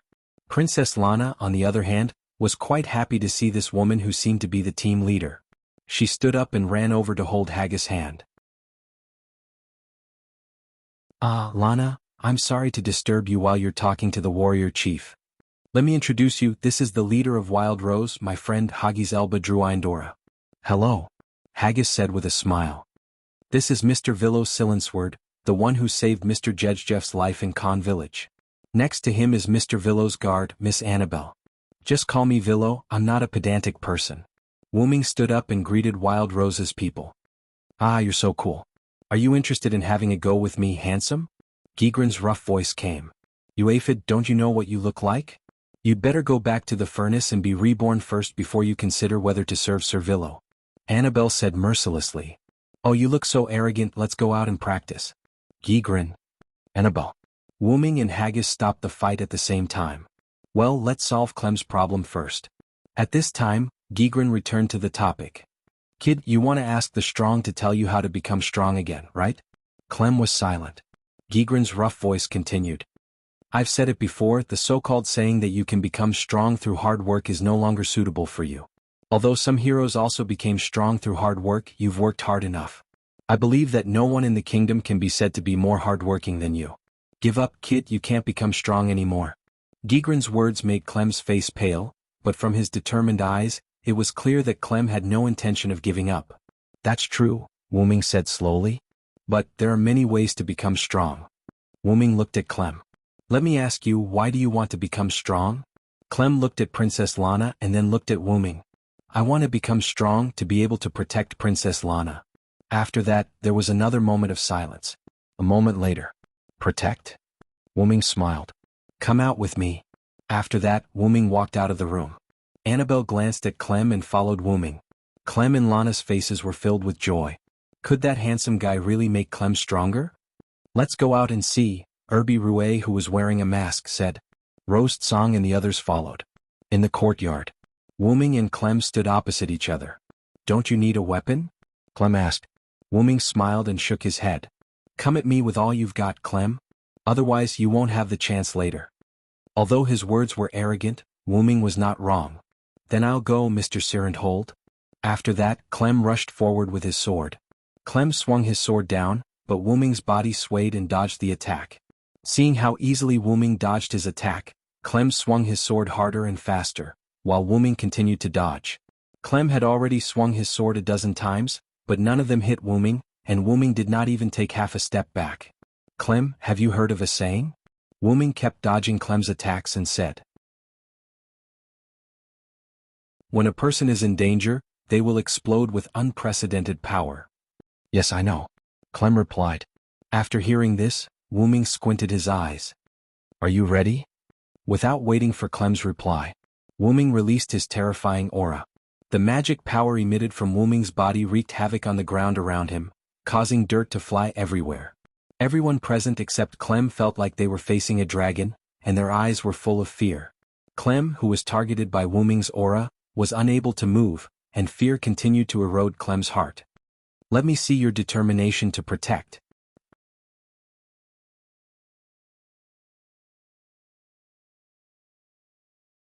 Chapter 45. No. If this goes on, I'll die. Clem thought in his heart. I'm going. Wuming said calmly as he raised his seemingly normal arm. He clenched his fist and punched towards Clem at a very slow speed. Although the speed seemed slow to Clem could feel it. If I get hit, I'll definitely die. Everyone looked at Wuming and Clem nervously. Although the situation was dangerous, they still believed that Wuming wouldn't kill Clem. Her Highness Lana. Feeling his heartbeat, Clem thought about the face of the person he swore to serve for the rest of his life. Suddenly, Clem felt the chain in his body break. Pa-dash. The shackles that restricted his abilities were broken. Wuming's fist wind formed a tornado, sweeping up the dirt on the ground. In an instant, dust filled the air. Lana, Roast Song, and the others stared at the dust in the courtyard without blinking, wondering what the outcome would be. Slowly, the smoke and dust dispersed, revealing the figures of two people. Clem. Princess Lana couldn't help but call out. Clem's posture didn't change as he stood on the spot. The sword in his hand was swung forward, held tightly by Wuming's other hand. Wuming's arm that swung out stopped beside Clem's head. Wuming slowly retracted his arm and smiled at Clem. Congratulations, you've broken through your limits. This sentence was like the last straw that broke the camel's back. After Clem heard it, his body couldn't support itself and fell to the ground. Breathing heavily and feeling the pain on his body, Clem looked at the sky. He had never felt the sky was so blue before. Even under my aura you can still dodge and swing your sword. Seems like your awareness is quite strong, Clem. Wuming then took out a healing potion from Dragonist and passed it to Princess Lana. This is a healing potion, Princess Lana. Give it to Clem. Everyone looked at the red healing potion with doubt in their hearts. After all, in this world healing potions were all blue in color. Red potion. But under the mask of Ibiruai's face, there was a slight change. What is it, Ibiruai? Gedgeland asked Ibiruai. No. I'm fine. After Lana fed the healing potion to Clem, everyone returned to the meeting room. Clem asked impatiently as soon as he sat down, fully recovered.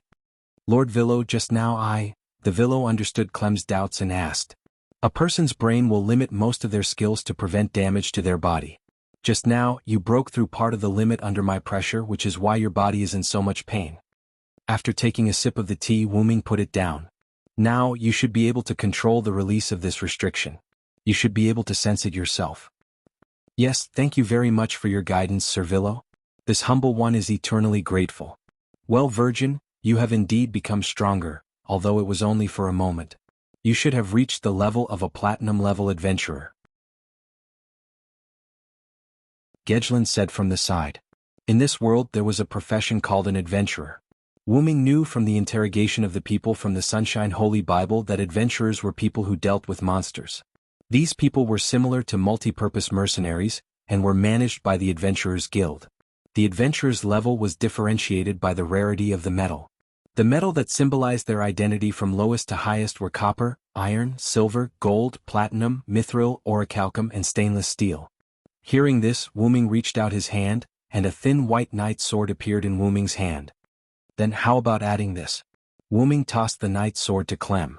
This is stainless steel. Clem was confused. It's a pure stainless steel knight's sword. When everyone heard this, they were all shocked.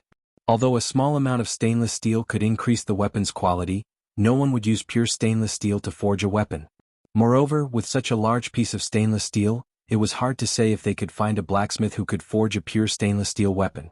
After all, stainless steel was the hardest metal in this world.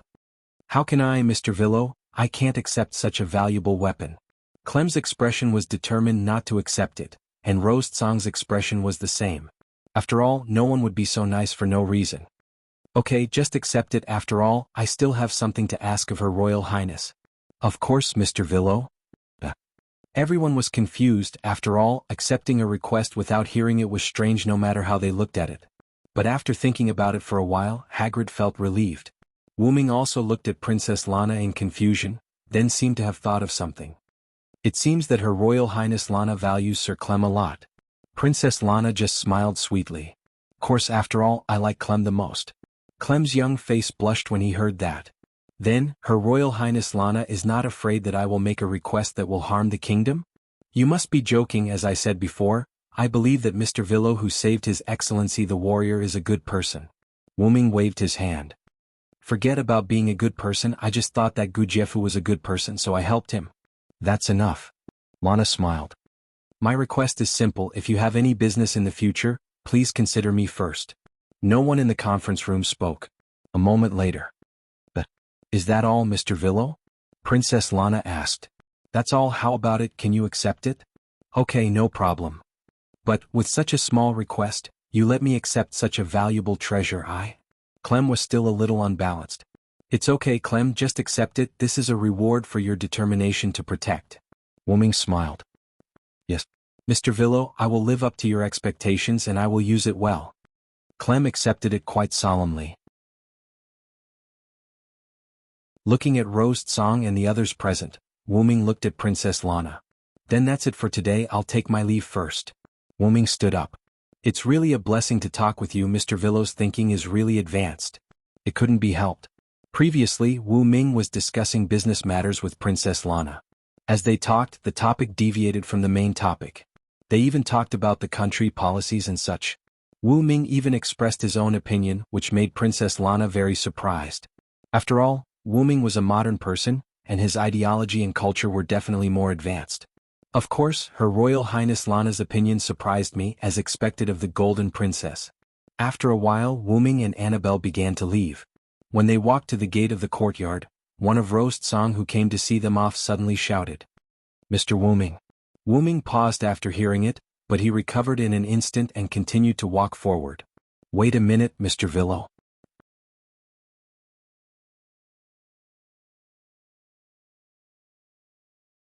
Chapter 46.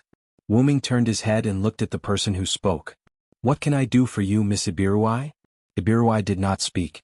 Gejlin said quietly to Ibiruai, "Hey, what's the matter, Ibiruai? Why did you suddenly stop him? Also, who is this Wu-Ming that you called out earlier?" After a pause, Ibiruai looked at her and said, "Your Royal Highness, I would like to invite Sir Villo and Sir Gejef to join the plan."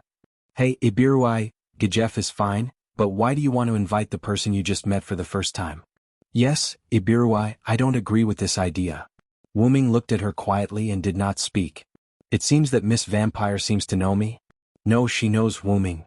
It shouldn't be, I just came to this world not long ago, how could she know me?" "I don't have a problem with Sir Villo, but Sir Villo has just met us, and I have received Sir Villo's favor. I really shouldn't bother Sir Villo."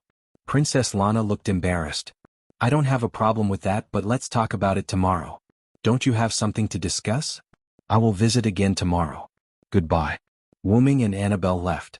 Song Rose's leader, Hagis, asked Ibiruai, "Ibiruai, what's going on? Why do you care so much about that man?" "It's okay, let's discuss Hachiko with Her Royal Highness first."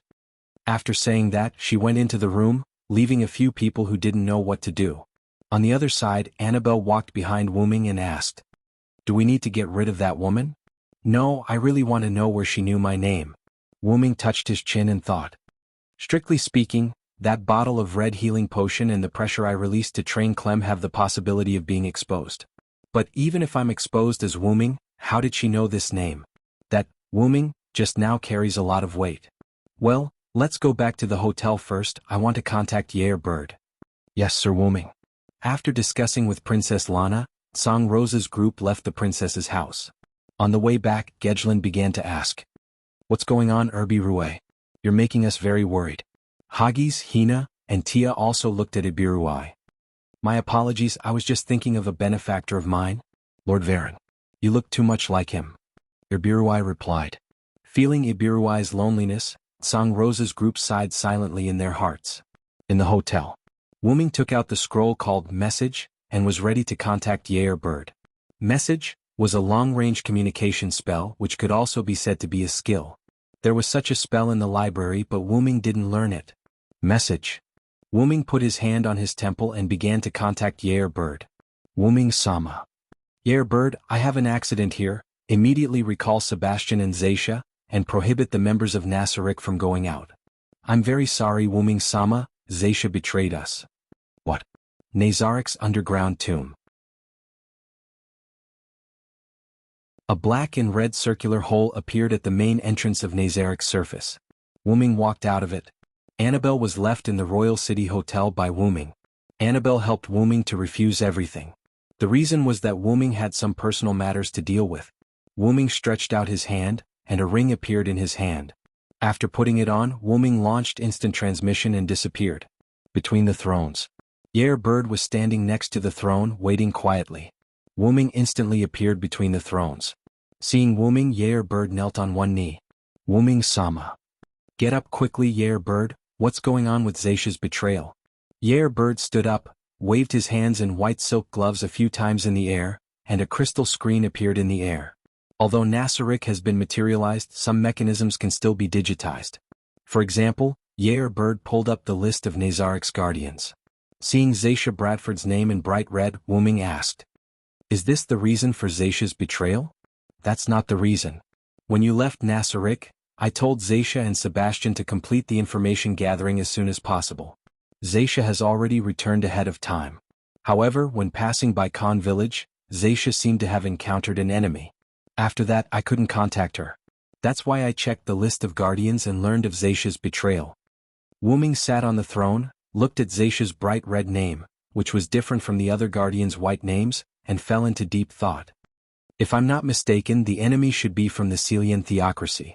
I deduced the same thing when I discussed with Demiugos, but because of Lord Wu-Ming's orders, I didn't send troops to Khan village to check. Send the highest level assassin to the vicinity of Khan village to check the situation." "Understood." Yair Bedard left. A moment later, Yair Bedard returned to the throne. "Lord Wu-Ming, Zaisha is fully armed and stopped on the plains near Khan village. We sent our subordinates to question her, but Zaisha didn't answer as if she was unconscious. our initial judgment is that Zaisha is under mind control. To be able to affect the undead who are immune to mind control, the other party has at least a world-class item, Wu Ming analyzed after pondering for a moment. Wu Ming frowned. Although Wu Ming was much stronger than these level 100 NPCs, if he could control Zaisha's mind, Wu Ming did not dare to say that it was ineffective against him. The 8-limb blade assassin bugs didn't find an ambush in the vicinity, but we can't be sure that the other party isn't monitoring Zaisha. Yair Bedard, what's the solution to being under mind control with a world-class item? Yair Bedard thought for a moment before replying. I'm afraid the only solution is to kill Zaisha and revive her. However, I can't guarantee that she will recover after being revived. Wu Ming fell into deep thought. As expected, mental labor isn't suitable for me. Yair Bedard. Yes. Gather the guardians. I have something to say. Understood. Soon, a group of guardians gathered in the throne hall, including Sebastian, who had already returned. Dear guardians, I'm sure all of you know that Zaisha is under mind control. Wu Ming said calmly.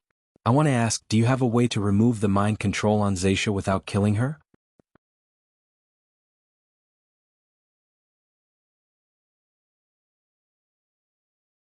Chapter 47. Looking at the silent guardians, Wu Ming thought to himself. It seems that I can only kill Zaisha. I'm very sorry, Wu Ming-sama, we can't solve the problem for you. It's a crime worthy of death.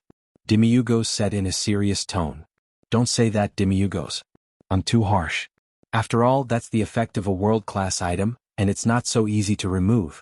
Wu Ming shook his head. First, I want to give you the world-class item. Wu Ming's words were shocking, and the guardians immediately knelt down and bowed their heads. Demiurgos, you know the reason, right? Demiurgos still knelt on one knee and bowed his head. Yes, Wu Ming-sama. Wu Ming-sama gave us the world-class item to prevent us from being affected by the enemy's world-class item. Wu Ming nodded. Demiurgos is still smart. With that, Wu Ming waved his hand.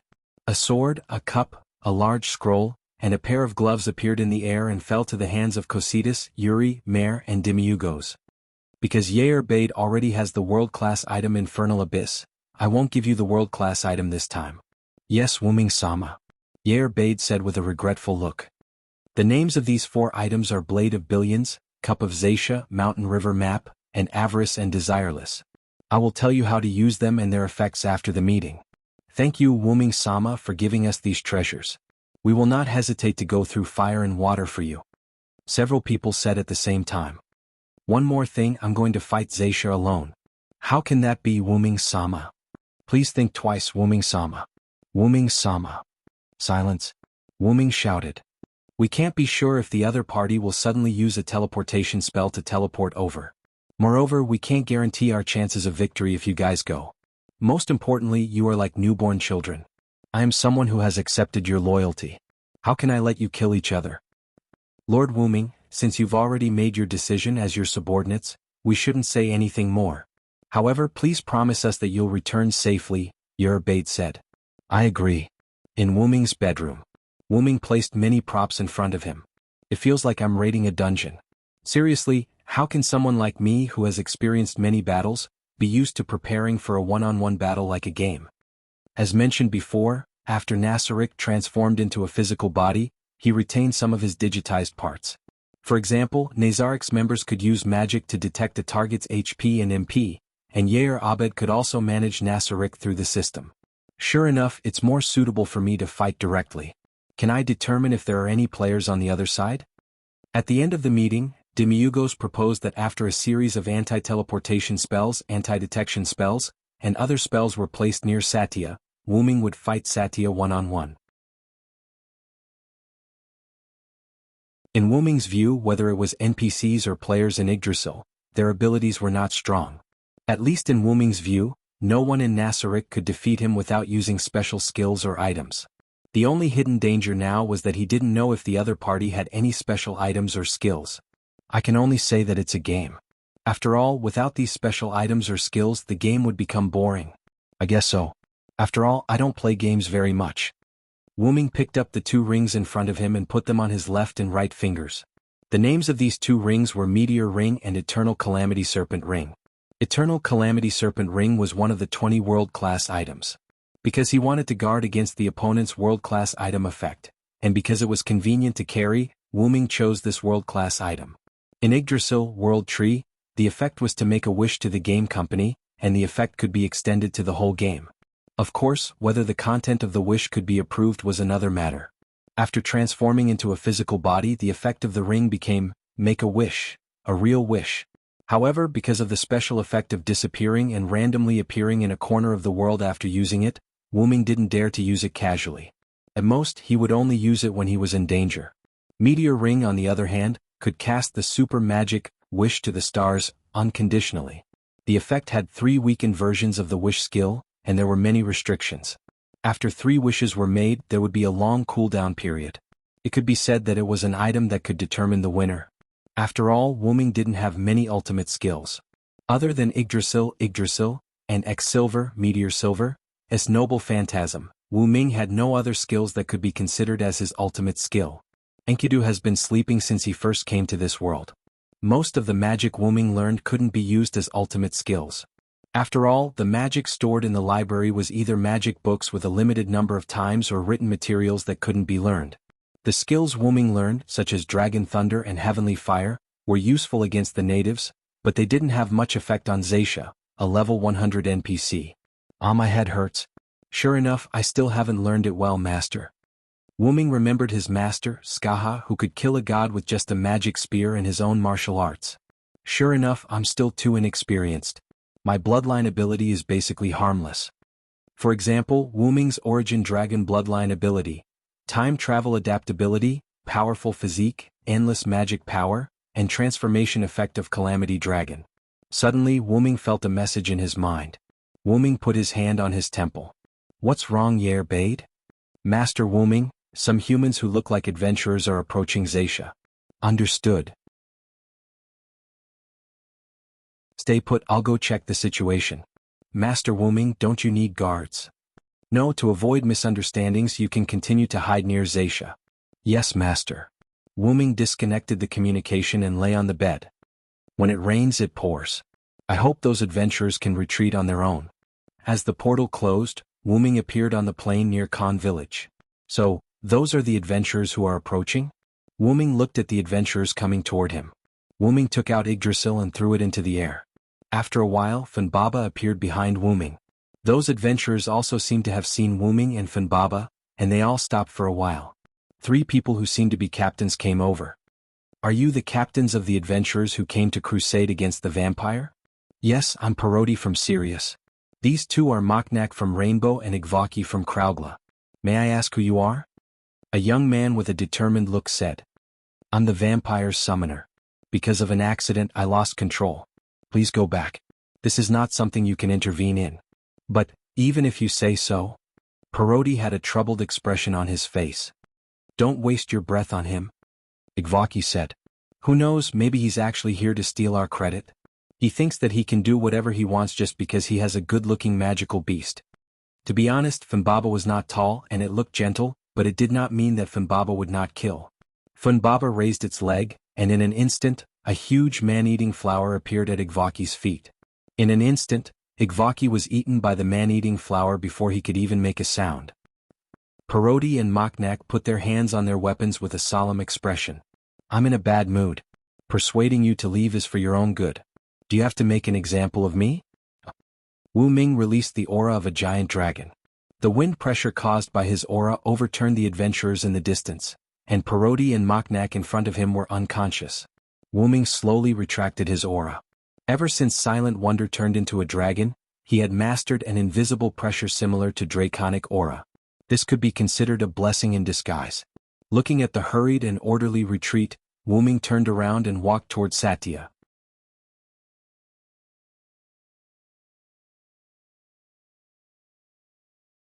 Chapter 48. Looking at Satya, who was wearing red armor and holding a strange spear, Wu Ming couldn't help but think of Satya's information. Fortunately, I checked Satya's information, equipment, and skills before. I have to deal with Satya quickly. Satya's armor was legendary level armor, and her weapon was a divine artifact level special weapon, Dropper Spear. Dropper Spear could heal itself by inflicting damage to the opponent in a certain proportion, which could be said to be a miracle in a protracted battle. According to the information, Satya also had a resurrection item. In that case, I have to kill Satya twice. So I really don't want to experience killing my subordinates again.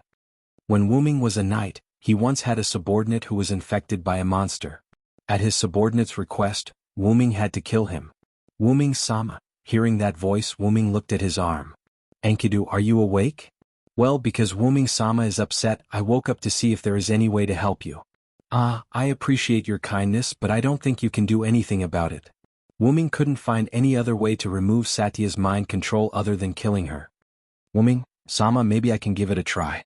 Oh really, little Enkidu? Wuming was so excited that he called out Wuming's pet name for Enkidu. Yes, Wuming-sama, I was originally a chain connecting heaven and earth. Of course, I have a way to break the chain. If possible, Wuming-sama can connect me to Satya, and I should be able to remove the negative effect. But little Enkidu, why didn't I know you have this ability? Wuming asked strangely. After all, Wuming was also a Uruk native and he knew about the heaven lock. It's strange. After I came to this world with Wuming-sama, I began to change, which is why I fell into a deep sleep. I'm sorry, little Enkidu, there is no way to lift the curse on your body. When Enkidu was cursed by the gods, Wuming only took away Enkidu's soul, and his body was indeed dead. Therefore, Enkidu couldn't show his body, and could only accompany Wuming in the form of heaven lock. It's alright, Lord Wuming. Enki is very happy to be able to be tied to Lord Wuming like this. Wuming touched Enkidu hidden on his arm and didn't say anything.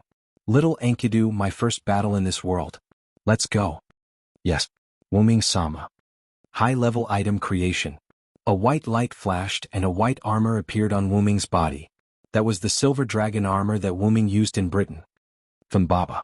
Woo! Fanbaba changed and a silver-white spear flew in the air. As if it was calculated, Wuming stretched out his hand and firmly grabbed the spear. Yggdrasil. The silver-white spear slowly melted like liquid, attached to Wuming's left hand, forming a silver-white left-hand armor. Then Wuming stretched out his hand, and a white hole appeared on the right side of his body, and the hilt of a sword slowly came out of it. Wuming held the hilt with his right hand and pulled it out. The silver-white holy sword appeared in Wuming's right hand. Heavenly fire. The white flame attached to the silver holy sword. Then I'll start first, Satya. Wuming held the sword with both hands and raised it above his head. Although it was daytime, there was a trace of starlight in the sky, and the starlight began to gather on the sword. Silver meteor, silver. The white holy sword gathered the light, and the moment the real name was shouted, the light overflowed. A huge silver-white beam of light rose into the sky, and the silver-white beam of light continued to expand, covering a few kilometers in an instant. 1/3 of the nearby forest was destroyed, and Khan village was almost affected. Gradually, the light disappeared, revealing the ground that was more than 10 meters deep as if it was baptized by a nuclear bomb. The guardians in the conference hall who watched with a long-end perspective mirror were surprised. It's comparable to the destructive power of supreme magic. As expected of Wuming-sama. Demiurgos pushed his glasses and said with a trembling voice. That seems to be the attack launched by Wuming-sama's weapon. Is it a world-class item owned by Wuming-sama? Cositas opened his mouth. Cositas, who had dozens of weapons, could clearly see that this wasn't Wuming's skill but a weapon. Such a powerful blow as expected of my lover, Wuming-sama. Yerbei did not show her infatuation side, but with a rather calm expression. Satya-sama shouldn't be able to withstand Wuming-sama's attack. It should be Wuming-sama's victory. Although Sebastian was a level 100 NPC, he still called the guardians Sama. Yuz and Mare, who were on the edge of a nearby cliff, were covered in dust. Phew, that was close, we were almost finished. Wuming-sama is really powerful, isn't he, sister? That's right. If Yuz and Mare had not activated their special skills in time, they might have ended up like Satya. Wuming looked at X-Silver, Meteor Silver, and scratched his head awkwardly. I accidentally used too much magic power, ha ha ha. What should I say, Lord Wuming? Enkidu, who was on Wuming's left arm, sighed. I can't help it. Ever since I turned back into a dragon, I haven't used my noble artifact. Who knew that its power would increase so much? This was also the bloodline advantage of the root dragon, the qualitative increase in magic power. The same magic power, but the current one was much purer than before. She should be fine. Satya? Just as Wuming was discussing Satya, a burst of laughter was heard. Ha ha ha, isn't this Lord Wuming? As expected of the Supreme Wuming, Lord Wuming, who killed me instantly. Fortunately, I still have a resurrection item. Lord Wuming, ha ha. Sure enough, I've already killed Satya once. What a big mistake. Since I turned into a dragon, the quality of my magic power has greatly improved. Coupled with the bonus of the Tier 9 spell, Heavenly Fire, the power of X-Silver's noble artifact is really amazing. Wuming shook his head and looked at Satya with his eyes hidden under the helmet. I'm sorry, Satya, I accidentally killed you. No, no, no, no, Lord Wuming, you don't need to apologize because you just need to let me kill you. Ah. Looking at Satya, who was laughing wildly, Wuming couldn't help but think. Is he really mentally ill? If that's the case, Shaoan. Yes. The silver chain appeared on Wuming's left gauntlet, and the chain seemed to be endless, shooting towards Satya. Such a simple attack, Lord Wuming, why did you use it? Satya instantly used the flying ability of her armor to avoid the entanglement of Enkidu. Is that so, Satya? What about this? The sound of chains colliding could be heard as white holes similar to spatial doors appeared in the air around Satya, surrounding her. Greater teleport. Don't even think about it. Wuming was already prepared. Wuming instantly tore the scroll from Dragonist. What? Greater teleport doesn't work? Is it dimensional lock? Yes, it's dimensional lock that can restrain teleport. Enkidu. In an instant, Enkidu extended from each white space and bound Satya. Damn it. Anherjar. As Satya chanted the spell, a white light flew out of Satya's body. After the white light took shape, it was a figure exactly the same as Satya, but this figure was completely white. Einherjar summoned by this skill only had the physical ability of the original body, and it could not use magic or skills. Einherjar rushed toward Wuming, but Satya knew very well that Einherjar was no match for Wuming. Struggling to break free from Enkidu, Satya activated magic essence and began to check Wuming's magical power. What she saw was a huge amount of magical power gushing out like a bottomless pit. As expected of the supreme being of the great underground tomb of Nassarik. You can be said to be an invincible existence, Lord Wuming. On the other side, Wuming activated another noble phantasm. Noble phantasm liberation, Yggdrasil. A large number of branches quickly grew from Wuming's left hand, entangling Satya's Einherjar. Absorb Yggdrasil. The Einherjar gradually faded until it completely disappeared.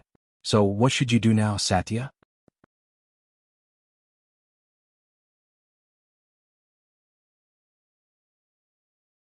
Chapter 49.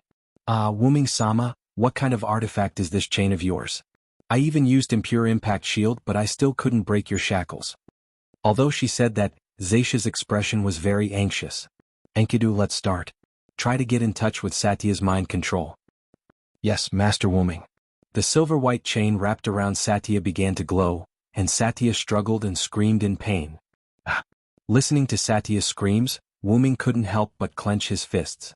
Although Wuming hadn't been in charge of Nassarik for long, not even a month, Wuming was very fond of his subordinates who were like newborn babies. Since he gained benefits, he had to bear the responsibility. That was what Wuming thought when he became the ruler of Nassarik. Now, Wuming has regarded the people of Nassarik as his family, friends, and children.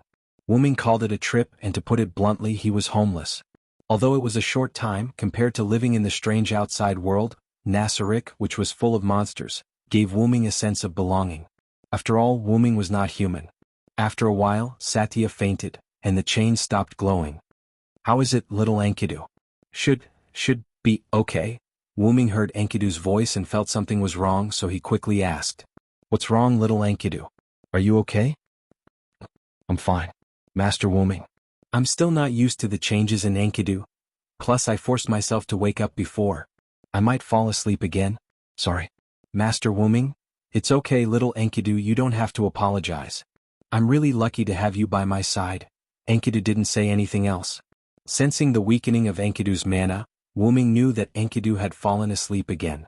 Wuming jumped up and hugged the unconscious Satya. He stroked Satya's face and said, Go to sleep, everything will be fine. As if she had heard him, Satya's slightly nervous face gradually relaxed. Nassarik Conference Room. As expected, Sir Wuming's victory is beyond doubt. Cositas exhaled a breath of cold air as he spoke.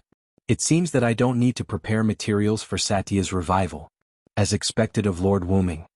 Dimigos adjusted his glasses. Regardless of whether Wuming had come into contact with Satya's mind control, he had already captured Satya alive, so there was no need to prepare for her resurrection. Then, let's welcome the master that we will serve forever, guardians, said Yerbade. Pardon my rudeness, but I won't be going. I have to prepare food for the returning Lord Wuming. I remember that Lord Wuming strongly requested not to eat potatoes last time. I have to inform the chef. With that, Sebastian bowed and left. Wuming landed on the ground with the unconscious Satya in his arms. He looked at Yal and Malay who were walking toward him. I'm sorry, Yal Malay. I didn't hurt you just now, did I? It's okay, it's okay. I didn't expect Lord Wuming, who had been keeping a low profile in Nasarick, to be so powerful. And powerful. Gentle. Wuming smiled and shook his head. I'm still far from that. You must know that no matter what, there's no end to it. To be honest, Wuming didn't expect a noble artifact to be so powerful. After all, Wuming didn't use a noble artifact many times. The few times that he did, it was because his opponent also used a noble artifact or because his opponent was unmatched without a noble artifact. Thinking about it carefully, it wasn't strange. Noble artifacts were known as the trump cards of heroic spirits. Putting aside the strength of heroic spirits, just the word, trump card, showed the importance of a noble artifact. By the way, Yal. Wuming looked at Yal and asked, the anti-detection magic is working, right? Yes, Lord Wuming. Although Lord Wuming's attack destroyed most of the magic, I repaired it in time, so there's no problem. Then, as if he thought of something, Wuming said to Malay, don't make any changes to the traces of the battle here. It can serve as a deterrent. Yes, Lord Wuming. Then let's go. Yes, Lord Wuming. X2, between the thrones in the audience hall. Yerbade, Demiugos, Cositas, Sebastian, and the others had been waiting for a long time. Wuming carried Xiataya while the Dark Elf twins followed behind him. Lord Wuming. Congratulations on your victorious return. Looking at the guardians, including the twins who were kneeling on one knee, Wuming said, rise, guardians. Yes, Lord Wuming.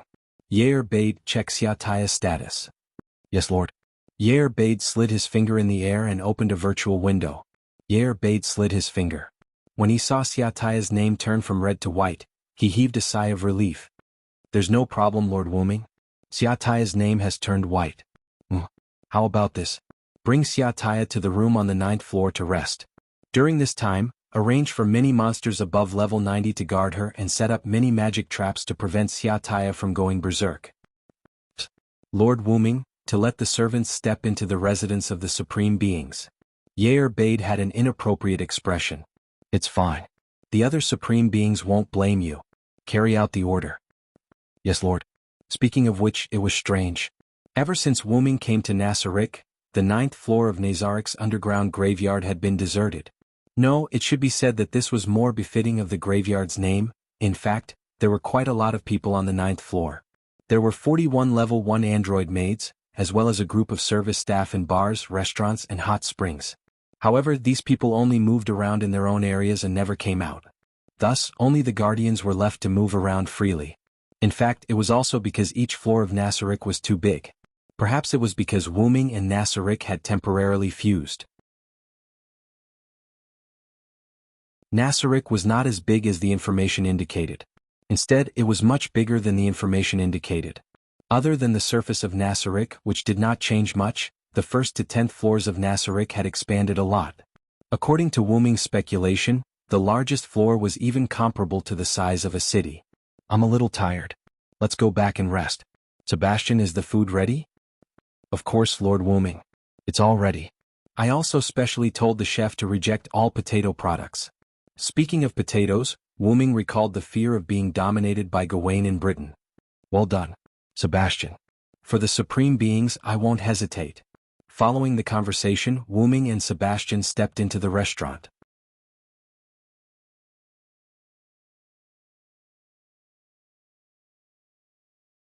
Chapter 50.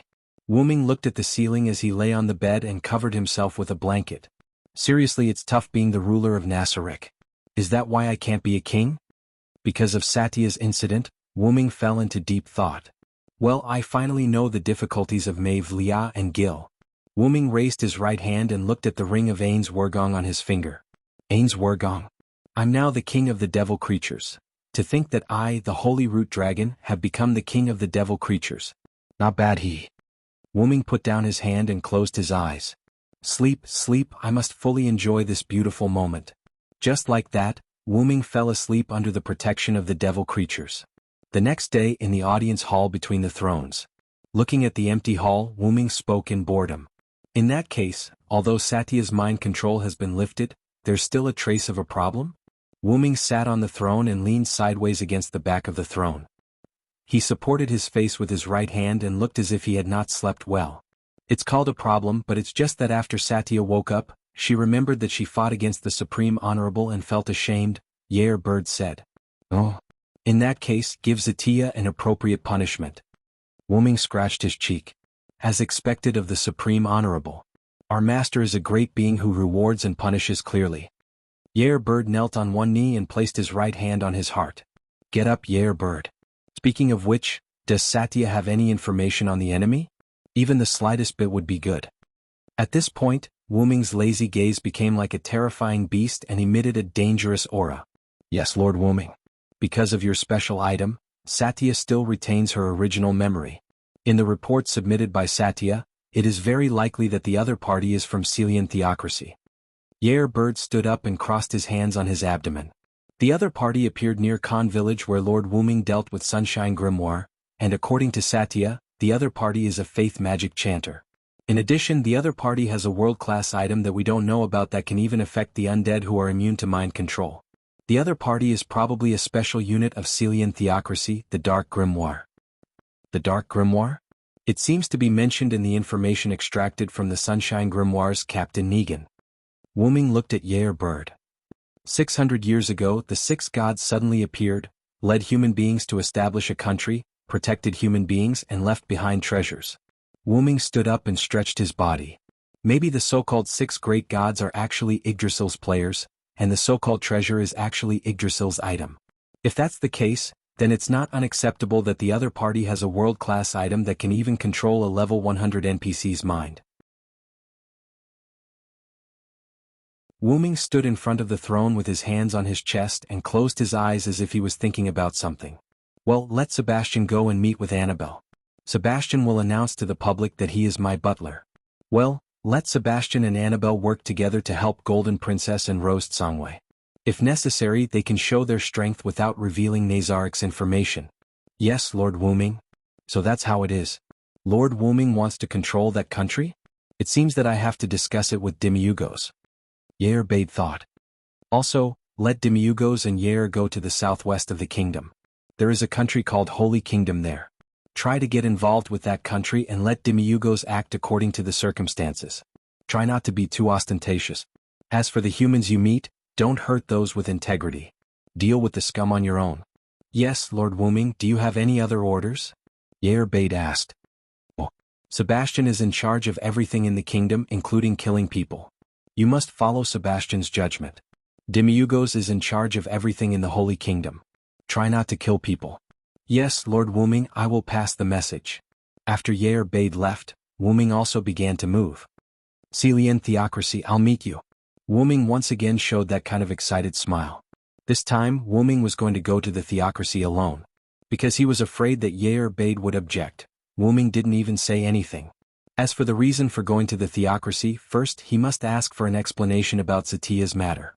Second, Wuming was now very interested in the Celian theocracy. To be on the safe side, Wuming also deliberately pulled up the information in his mind to see if there were any world-class items with special abilities. On the Kaz plain, a huge green monster was running constantly. Wuming rode on the back of Funbaba. Sai, I'm sorry to always let you be my means of transportation, Funbaba. Wu, yes I know, I will let you move more in the future. After crossing the Kaz plain, Wuming entered the theocracy's border. After a series of inspections, Wuming successfully entered the Celian theocracy. After inquiring about the location of the Celian theocracy's capital from the old man, he rushed there. In a hotel in the Celian theocracy's capital, Wuming was still looking through some of the information in his mind. World's will, it is said that as long as you have it, you will always become stronger. Is it true or not? Devastating beauty can forcibly control one's mind. Well, it seems that this should be what controlled Satya. Holy Slayer's Lance can completely delete the target character's data. There is no other way except for using world-class items with resurrection effect. This is more dangerous. After all, I don't know if this thing has any effect on me. Just when Wu Ming was still thinking, a large number of people with a trace of hostility appeared in Wu Ming's perception range. Did they find me so soon? As expected of the Xi Lian theocracy with world-class items. In fact, Wu Ming didn't hide his aura at all. Even ordinary people will find that Wu Ming has a sense of oppression, let alone the elites who can stay in the capital. Since they are already here, I have to go out and meet them. Wu Ming got up and walked downstairs slowly. On the empty street where the crowd has been evacuated, Wu Ming put on the knight's armor that he created with high-grade item creation, and looked at the other party's leader hidden under the helmet. It was a young man with a gun who seemed to be a teenager. So, what can I do for you? Wu Ming asked.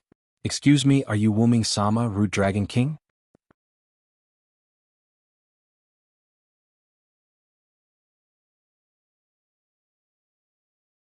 Chapter 51. Hearing the other party's question, Wu Ming did not answer but fell into deep thought. What's going on? Not only did Irbiruai know that Wu Ming was looking for someone, but he also suspected that I'm Wu Ming. The people in the theocracy also know, but I just arrived in this world not long ago. Wu Ming looked at the young man who asked the question in front of him. What about you? Who are you? Wu Ming declined the other party's question implicitly. I'm the lead disciple of Dark Scripture in Xilian theocracy, code name is Dark Scripture, Wu Ming-sama. Seeing the other party bowed politely, Wu Ming spoke again. So, Dark Boy, you know about the vampire near Yolanther, right? Yes, Wu Ming-sama, we found it when we passed by there and we lost 3 people because of it. Very well, that's my subordinate. Don't you want to explain? Dark Scripture's lead disciple clearly perceived that the other party was constantly exuding a dragon-like pressure to the surroundings. I'm sorry, Wu Ming-sama, because you disappeared for too long, so we don't know much about your new subordinate, please forgive us. New subordinate? Do I have any old subordinates? Wu Ming's expression did not change at all, but his heart was already in a mess. Okay, then take my blow. As he spoke, Wu Ming took out X Silver, Meteor Silver, from Dragonist, Dragon's Nest, and raised it above his head with one hand. In an instant, a large amount of starlight gathered from the endless blue sky into the sword. Wu Ming-sama, please calm down. The lead disciple shouted nervously at Wu Ming, and the young man's subordinates also picked up their weapons, although they didn't have much effect. At the same time, they also sent a message to the higher-ups of Xilian theocracy. Take this sword that's comparable to supreme magic and I will leave. With that, the light on the holy sword stopped gathering. Sun. Meteor. X Silver, Meteor Silver. The dazzling diamond-like starlight instantly drowned out the pitch-black scripture and also drowned out the tall building in the center of the capital that Wu Ming was aiming at, the main church. A large number of citizens of the Xi Lian cult's capital were temporarily blinded by the bright starlight. A moment later, after the white light, the pitch-black cannon and the large number of theocracy personnel in front of Wu Ming had disappeared. However, Wu Ming did not feel the sacred sword sweeping past them. He assumed that the sacred sword had used a legendary spell. Looking at the dilapidated Syrian church, Wu Ming said calmly, "Can you defend against one of my attacks? Although I didn't use much strength." With that, Wu Ming turned around and prepared to leave the capital of the Xi Lian cult. Due to Wu Ming's deliberate control, other than the street and the church in front of Wu Ming being destroyed, the residential buildings were not damaged at all. As expected, due to the release of my dragon body in advance, the precision of my magic power control has increased by quite a bit. Wu Ming took out Yggdrasil and aimed it at the sky. A green energy began to spread throughout the entire capital of the Xi Lian cult. No matter what, it's because of me that you have all been indirectly blinded. I'm really sorry.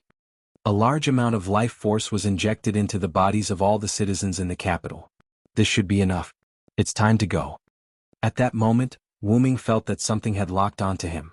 Wu Ming turned around and saw a huge light spear flying out from the destroyed church. Wu Ming frowned. He could feel the threat of the light spear, but it was not serious. A world-class tool?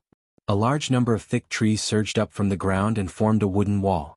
The light spear pierced through the wooden wall layer by layer without any decrease in strength. The light spear completely pierced through the wooden wall and hit Wu Ming directly. The light spear turned into a light film, enveloping Wu Ming, and Wu Ming's body began to disappear. Just when the Xilian cult's higher-ups hiding in the ruins of the church relaxed, the light film shattered. The shattered light turned into a little golden light and dissipated into the air. This should be the Holy Slayer's lance. Wu Ming looked at his hand that was not wearing a single ring and smiled. Sure enough, even without a world-class tool, a mere game tool can't destroy me as the root dragon. After all, the adult root dragon's roots and time were its home. How could a mere tool transformed from a game into reality affect Wu Ming, even if Wu Ming was an underage root dragon? Wu Ming looked at the Xilian cult's higher-ups as if he could see through the wall. So, here comes the revenge. Wu Ming raised Yggdrasil and wanted to release its real name. At that moment, Wu Ming seemed to hear something and put away Yggdrasil. You're lucky. After saying that, Wu Ming left the capital of Xilian cult without looking back, leaving behind a group of confused residents who felt as if they were in a dream and a group of terrified higher-ups. After Wu Ming left the capital of Xilian cult, he immediately moved to the northwest.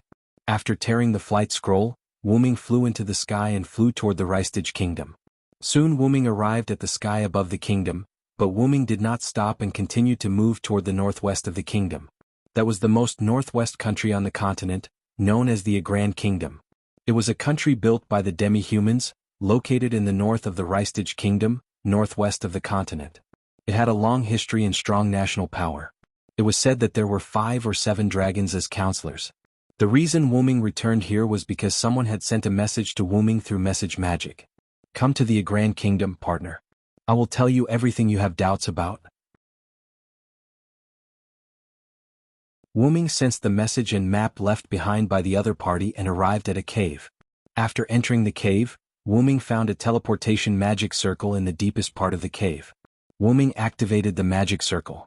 After a flash of white light, Wu Ming found himself in a large palace, as if he had been in the palace of Babylon. And on a huge platform in front of Wu Ming, a huge white dragon was lying on it. Are you the one who called me? The dragon raised its head and looked at Wu Ming. Sure enough, you don't know me at this time, partner. Judging by your tone, we are very close, Wu Ming asked. Haha, of course we are partners who have gone through life and death together. No, master. This surprised Wu Ming. Then let me guess, is it because of the time travel magic? As expected of you, partner. According to the you I know, you came from 700 years later. 700 years later? Wu Ming was puzzled. As far as I know, the 6 great gods from 600 years ago, the 8 Desires King from 500 years ago, the Demon God from 200 years ago, and the 13 heroes should all be transmigrators.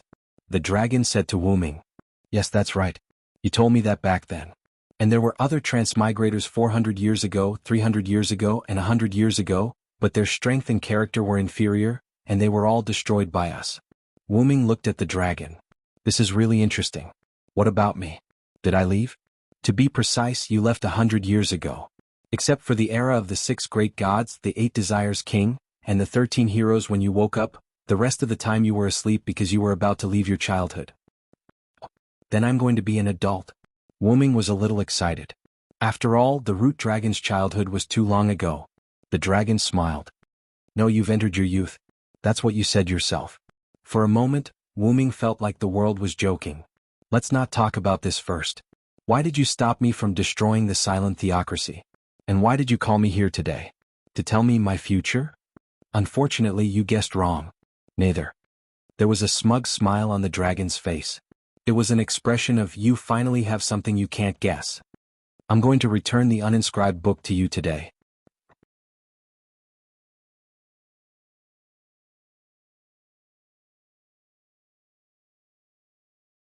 Chapter 52.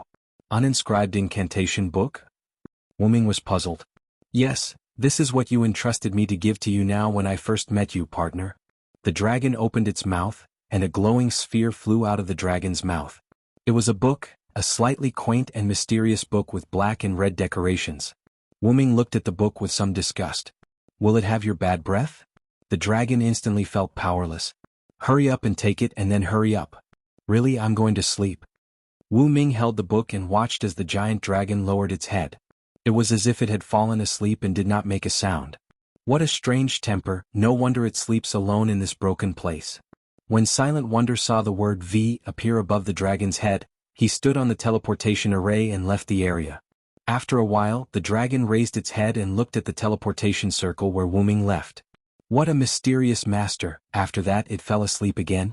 Walking out of the cave, Wuming looked at the two of them reading the book in their hands, and he didn't know what they were thinking. By the way, I haven't asked the dragon's name yet. Forget it, let's talk about it later. Anyway, I will definitely meet it again. Portal. Wuming directly opened the portal connecting to Nasarick and walked in. The portal's range must be a place he has been to, or a place he has seen, or an image in his mind, otherwise it couldn't be used. But in a sense, the portal was also a unique skill. After all, as long as there was an image of that place in his mind, he could teleport at will, which could be regarded as a bug-like skill. Back to the 10th floor of Nasarick. Between the throne and the audience hall. Walking out of the portal, Wuming sat on the throne, opened the uninscribed incantation book given by the dragon, and began to read the book. This book would turn to a specific page according to the user's thoughts. That was to say, the user didn't need to turn the pages by himself. Shortly after Wuming read it, the door of the audience hall opened. As the door opened, a large number of Nasarick personnel poured into the audience hall. This gave Wuming a fright. Lord Wuming. Lord Wuming, where have you been? Lord Wuming, we were very worried about you. Looking at the worried expressions of the guardians, Wuming sighed. I'm sorry for going out without telling you. It's my fault for making you worry. Wuming's apology made the guardians and the magical creatures they brought in tremble. They quickly knelt on one knee and lowered their heads. How could that be? Lord Wuming, we spoke rudely to you but you didn't punish us. Instead you apologized to us. This is the fault of us guardians. Please punish us, Lord Wuming, Yair Bade said. Please punish us, Lord Wuming, the other guardians and monsters said in unison. Wuming smiled helplessly.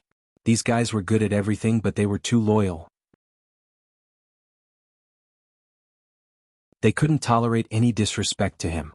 Then our previous mistakes will cancel each other out. Looking at Yair Bade, who seemed to want to object, Wuming said again, it's settled, no objections. Yes, Lord Wuming. So. Wuming picked up the uninscribed book in his hand and ordered everyone in front of him, Guardians, gather in the conference room, the rest of you are free to do whatever you want. Yes, Lord Wuming. A moment later in the conference room. Wuming sat on the office chair, supporting his head with his right hand on the large desk. Sebastian. Yes, Lord Wuming. Sebastian bent over and put his hand on his heart. How is the kingdom's situation? Master Wuming, the thing that Golden Princess wanted to ask you to do is to eradicate Hachiko, an underground organization that integrates smuggling, drugs, slave trading, assassinations, bodyguards and other activities. It is said that they have infiltrated the kingdom. After seeing the power of Nasarick, Golden Princess and Rose Tsangwei entrusted me and Annabelle to eliminate Hachiko. They offered a high price and with your permission I helped them eliminate Hachiko. Sebastian looked at Wuming and said, Actually, Lord Wuming, there is one thing I didn't ask for your permission. It's okay, Sebastian, you can say it now. Wuming crossed his hands and put them on his chin. I saved a girl during the crusade against Hachiko and I want to take her back to Nasarick. Oh, did she agree? Wuming asked. Yes, Lord Wuming, she has no home. Although she still has a younger sister, she doesn't want to remember the past because of psychological reasons. She also asked you to let Chialiai live in Nasarick. I agree, Sebastian, but how about letting her be a maidservant? It's all up to Lord Wuming, Sebastian said. That's it. Sebastian, you will convey the message to Chialiai, and at the same time, inform all Nasarick. I now appoint Chialiai as Sebastian's personal maidservant, and at the same time, revoke your position as the captain of the Pleiades star cluster and let Li Alpha be the acting captain. Yes, Lord Wuming, thank you for your generosity, Lord Wuming. Sebastian bowed deeply. Also, I'll arrange something for you later. That's all for now. Demiurgos, how are you doing in the Holy Kingdom? Yes, Lord Wuming. I set up a farm at the border of the Holy Kingdom. I caught a large number of animals to test the scroll, and the result was very successful. Demiurgos knelt on one knee and said to Wuming, Animals? Well, Demiurgos, your demons should be able to see the good and evil in people's hearts. Let go of the good, and keep the evil, understand? Wuming thought for a moment and realized that Demiurgos was talking about animals. After all, Wuming never heard of a large number of demonic beasts near the Holy Kingdom. There were only many types of demi-humans. Of course, Lord Wuming, because you like humans and good people, I deliberately avoided these people when I caught them. Demiurgos pushed his glasses. Well done, Demiurgos, get up. As a reward I will give you this. At the moment when Demiurgos got up, Wu Ming threw the ring of An's Ergong to Demiugos. This is the ring of An's Ergong. Lord Wu Ming, this is a supreme treasure that only the Supreme One can wear. How can I? Well, Demiugos, accept it. This is your reward, understand? Yes, Lord Wu Ming. I will go through fire and water for Nassarik in the future. Well, y'all, I heard that you found a lizard man village on the way back? Yes, Lord Wu Ming. Y'all raised his hand and said. Then Cositas. Yes, Lord. Cositas exhaled cold air. Although the lizard men are useless to Nassarik, I want to see your ability, Cositas. You will go and subdue the lizard men. Yes, Lord Wu Ming. I will complete your task. But remember, you and your men don't fight in the first battle. I will send some soldiers to follow you. Only these soldiers can be used in the first battle. Remember? Yes, Lord Wu Ming. Mayor. Yes, Lord Wu Ming. Well, you go and cancel Nazarik's external camouflage. I will provide you with a magic array. You can use the magic on this magic array to camouflage Nassarik. After that, Wu Ming opened the uninscribed book. As Wu Ming thought, the book turned automatically and stopped at a certain page. High-level item creation. A blueprint with a high-level camouflage magic array appeared in front of Wu Ming. I'll leave it to you, Mayor. Yes, I will not let Lord Wu Ming down. Then, Satya. Yes, Lord. Seeing Satya's sad face, Wu Ming said, I've decided to punish you.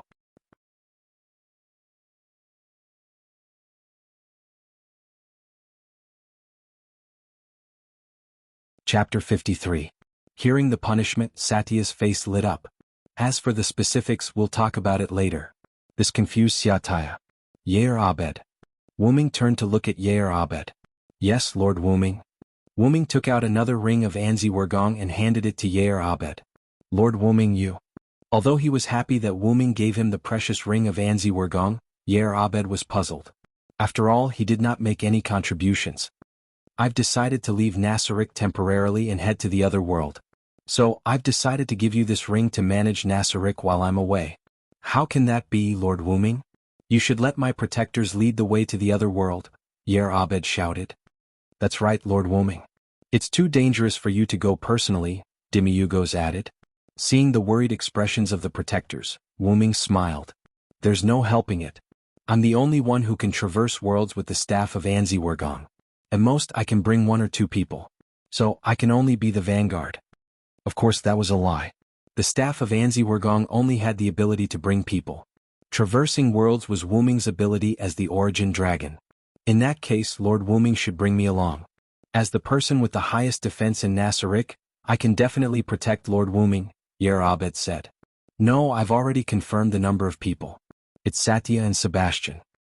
What? Satya and Sebastian were stunned. Then they immediately knelt before Wu Ming. Your subordinates will do our best to live up to Lord Wu Ming's expectations and accept this punishment. Both Zaisha and Sebastian treated this as a punishment. Rise, everyone. It's not without reason that I brought Satya and Sebastian along. The reason for bringing Satya along was firstly that Satya's ability was outstanding among the Guardians. She could be said to be one of the best. Secondly, it was to punish her. On the other hand, Sebastian's fighting ability is unparalleled, and his identity as a butler can easily conceal us. After all, I don't really need too much defense.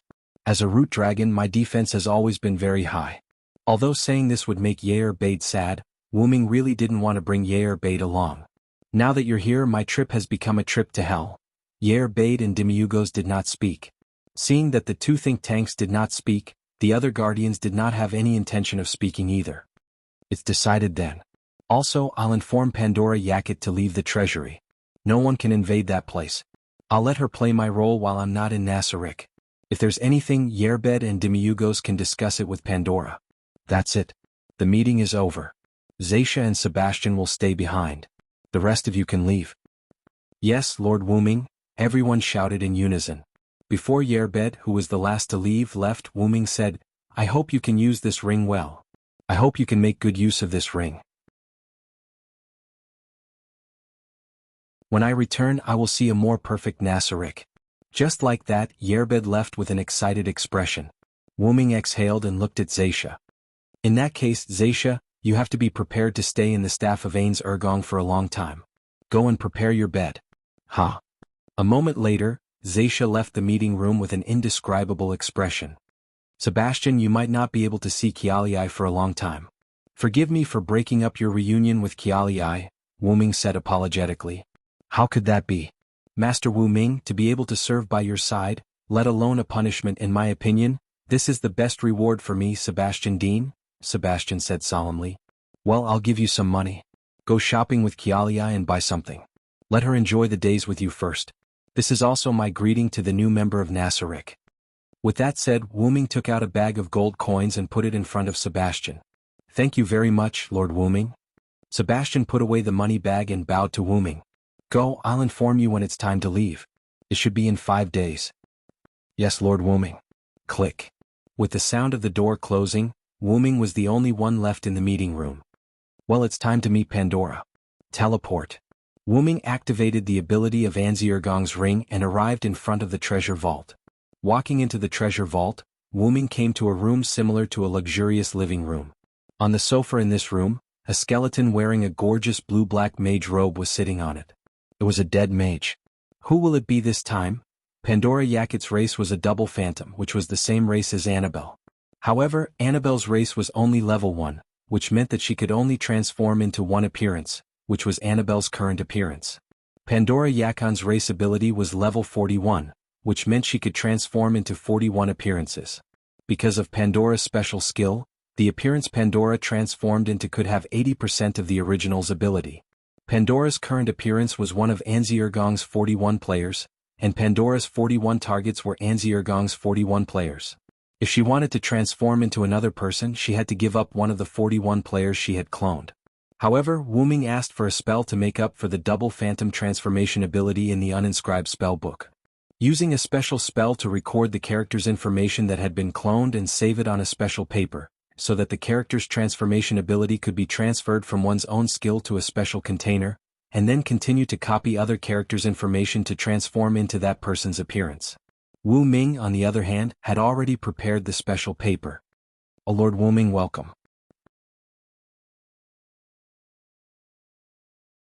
The appearance of the dead great magician in front of him gradually changed, turning into a strange humanoid with completely white skin, wearing a German military uniform and a military cap. He had no facial features. In the position of the facial features, there were some holes as the representation of the facial features. Pandora, I have something to tell you. After briefly explaining Wu Ming's idea and the special paper Wu Ming took out, Pandora instantly understood. Understood. Lord Wu Ming, leave it to me, I will turn you into a hero. Don't worry. Looking at Pandora, who was performing a German military salute, Wu Ming was a little helpless. Don't act like you're a real hero. Try not to interact with others. It's best if you're unpredictable. I'll pass on the memories and conversations of acquaintances to you. Do your best. I know you can do it. In Nasaric, your wisdom is no less than Demiurgo's. Understood. Lord Wu Ming. Looking at Pandora, who was making a strange sound and performing a military salute, Wu Ming couldn't help but think. Am I doing the right thing?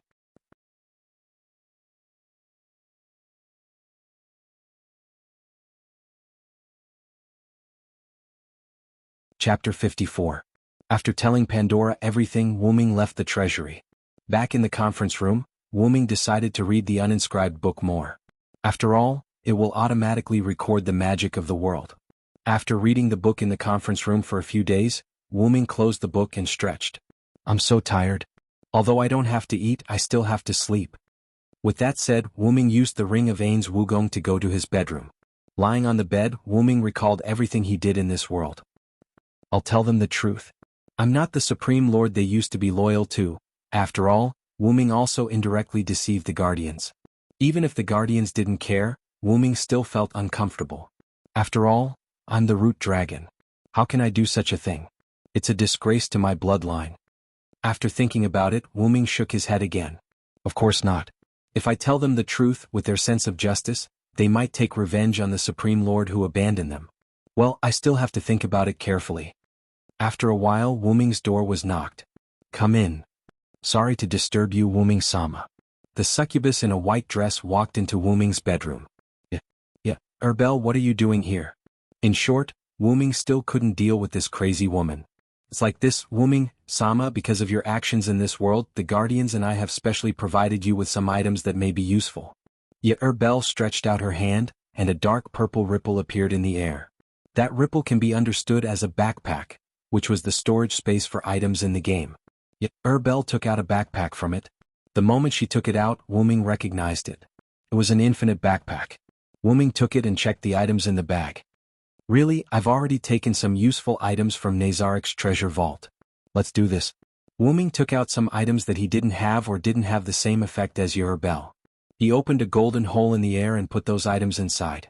As for the remaining items in the infinite backpack, Wu-Ming threw them back to Bell. That golden ripple was an extension of Wu-Ming's space noble artifact, Dragonist Dragon's Nest. Previously, Wu-Ming could access items from Dragonist in an instant, but it wasn't suitable for storing or retrieving a large number of items. Therefore, Wu-Ming learned the Guardian skill of opening backpack and developed this skill.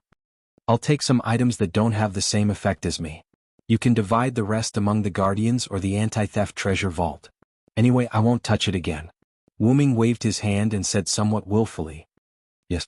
Wu-Ming-sama, yet, Bell was taken aback at first, then she showed a smile.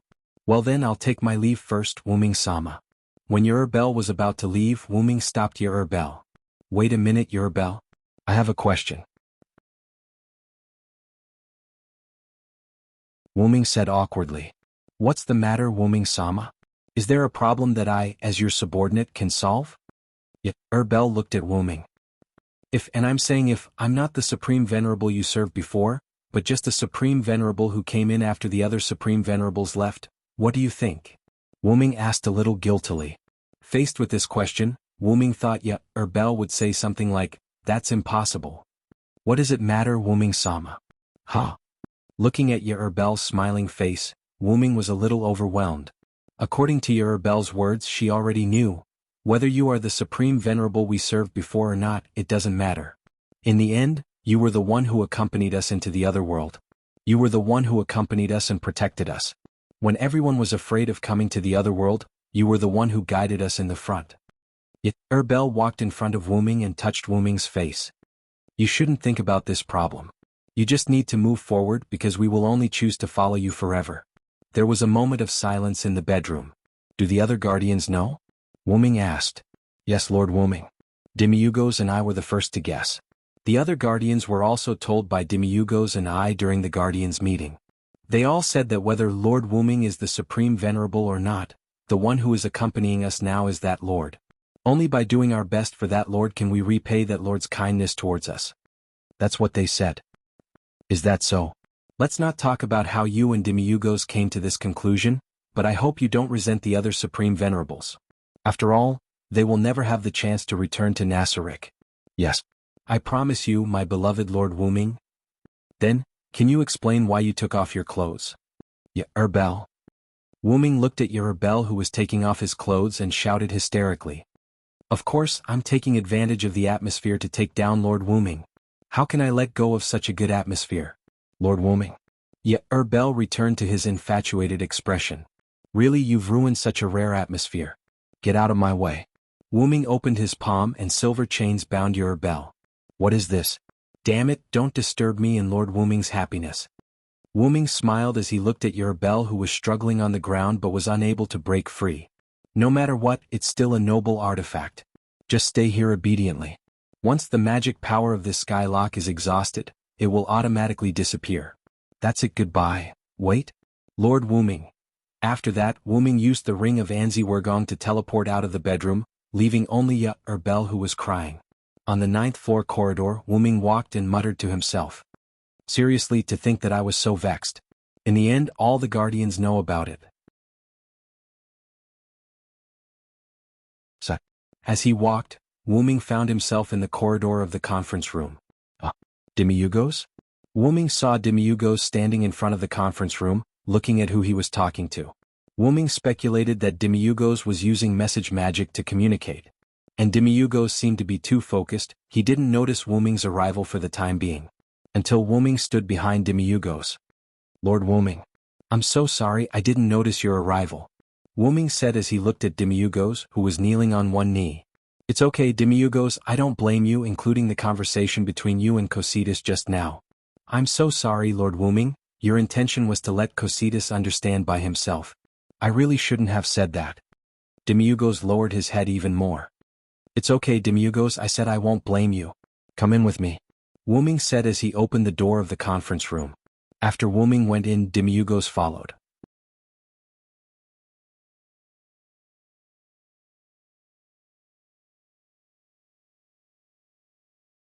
Chapter 55. Wu Ming sat on the office chair and looked at Demiurgos standing in front of the desk. I know, Demiurgos, you can understand my thoughts, and I am very satisfied with your way of helping your companions, so you don't have to blame yourself. Thank you for your magnanimity, Wu Ming-sama. Demiurgos bowed. So, how is Cositas' progress? Wu Ming asked. Cositas has just finished his first attack, and there is no doubt that he was defeated. Well, I think so too. After all, the soldiers I gave to Cositas were all mindless soldiers that were automatically produced by Nasaric. If they could win, I would be surprised by the lizardman's strength. Wu Ming continued. Demiurgos, tell Cositas that I want to watch the battle between him and the lizardmen. He is allowed to fight, but only one person can fight. Yes, Master Wu Ming-sama. Demiurgos began to use message to contact Cositas. When he was free, Wu Ming stretched out his hand and took out the staff of Anziergong from the golden ripple. Remote perspective mirror. It was a special intelligence magic that could see the scene in the distance, and it could penetrate some anti-intelligence magic. Master Wu Ming-sama, I have already informed Cositas. Well, sit down and watch together. Yes. Soon Cositas won. After all, those lizard men were not even level 50. How could they win against Cositas, a level 100 warrior? I'm going to the scene to see. Do you want to come, Demiurgos? It's my pleasure, Master Wu Ming-sama. Portal. The black and red ripple door opened and Wu Ming and Demiurgos walked in. Wu Ming came to Cositas' side and looked at the few lizardmen's bodies on the scene. Wu Ming praised. It's a wise choice.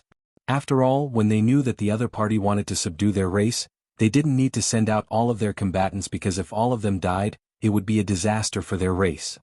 Sir Wu Ming. When Cositas saw that it was Wu Ming, he knelt down on one knee. Well done, Cositas. Thank you for your praise, Lord Wu Ming.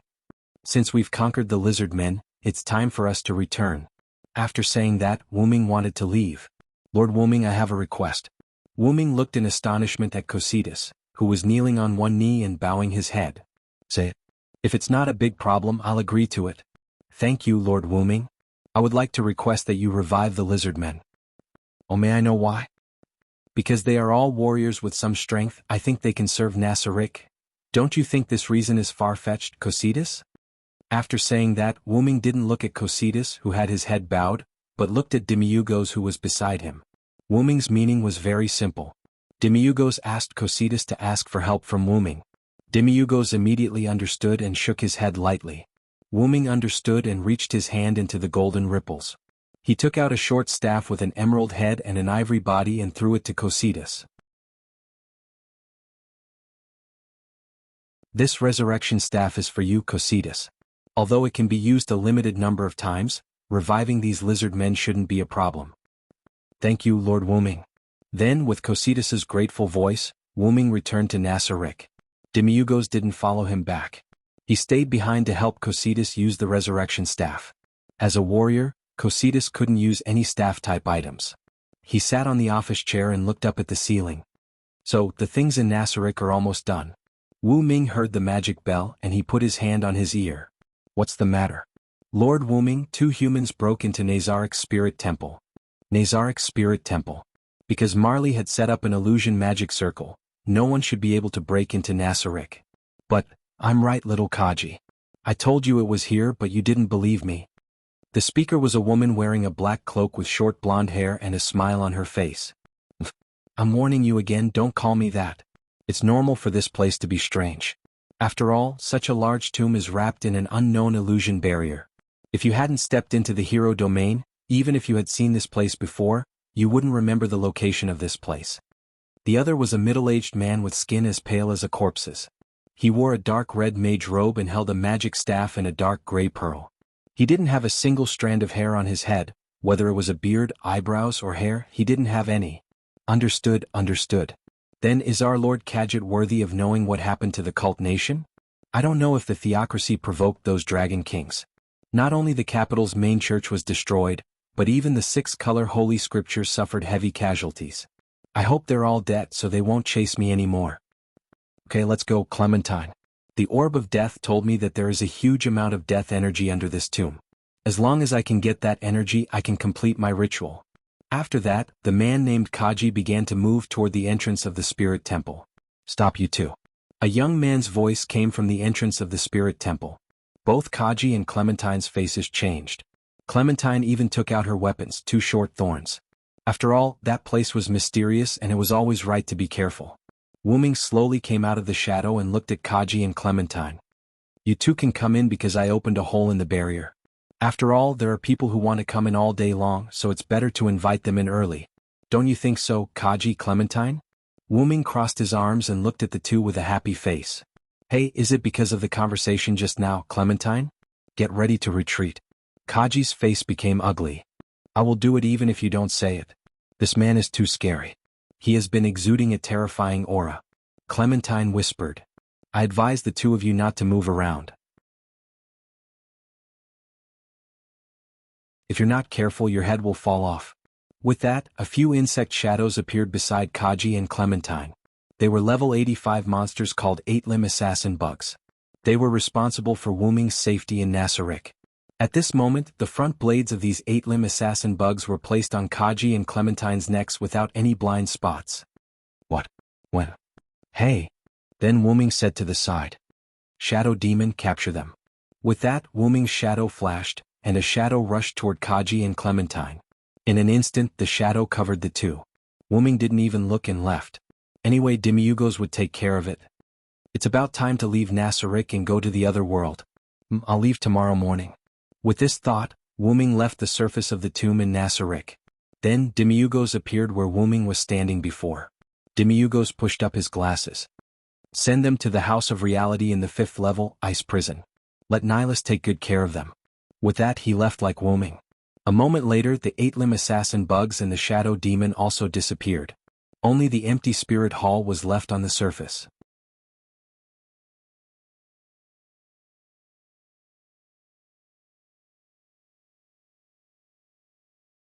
Chapter 56. Wu-Ming gave his final instructions and left with Satya and Sebastian the next day. Under the effect of the staff of Anzirgong, Satya and Sebastian were sent into the space of the staff of Anzirgong by Wu-Ming and fell into a deep slumber. After transforming into his dragon form, Wu-Ming entered the space-time tunnel. Wu-Ming kept flying in the space-time tunnel. Looking at the light spots in the tunnel, Wu-Ming could not help but recall his previous transmigrations. When he transmigrated to the country of Shadow, Wu-Ming was not familiar with the structure of the space-time tunnel and was sucked in. After that, Britain was summoned by Merlin. It could be said that Wu-Ming had tricked himself. After that, he transmigrated again because of Morgan Le Fay's curse, causing Wu-Ming to leave that era and enter the space-time tunnel. Entering ancient Babylon was caused by the crazy Wu-Ming wantonly destroying the space-time tunnel, which was caused by external factors. The alternate world where Nasarick was located was brought in by Wu-Ming's curiosity. Therefore, strictly speaking, Wu-Ming could be considered to have transmigrated on his own initiative and was not as passive as before. Just as Wu-Ming was thinking, a light spot flickered not far ahead. As if they had a telepathic connection, Wu-Ming subconsciously nodded. The space-time door opened. Wu-Ming tilted his head and thought for a while before plunging in. Then the space-time door closed. Wu-Ming felt as if he had returned to his mother's embrace. His entire body was filled with warmth. Wu-Ming had the thought of falling asleep again. However, this thought was not serious. After resisting his sleepiness, Wu-Ming opened his eyes. At this moment, Wu-Ming was in his human form in an indescribable substance. It was like water, gas, and fog.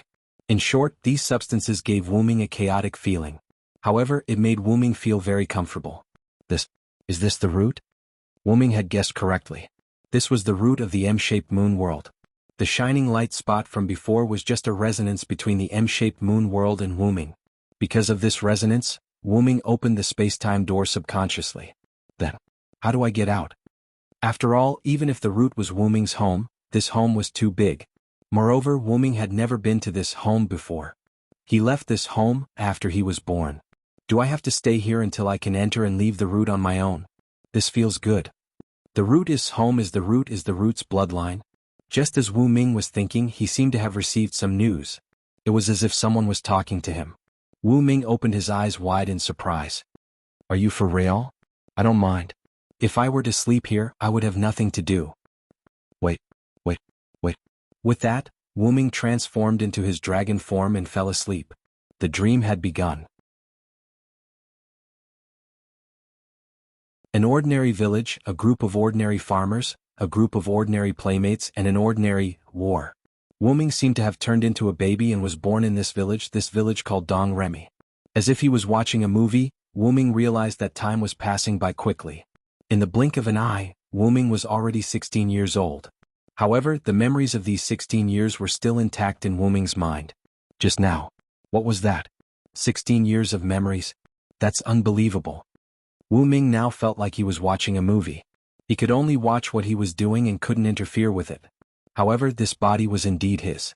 No matter what this body said or did, it was Wu Ming himself.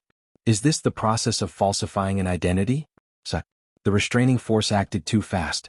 I told you to wait. That's right, in the root, Wu Ming received the restraining force's greeting.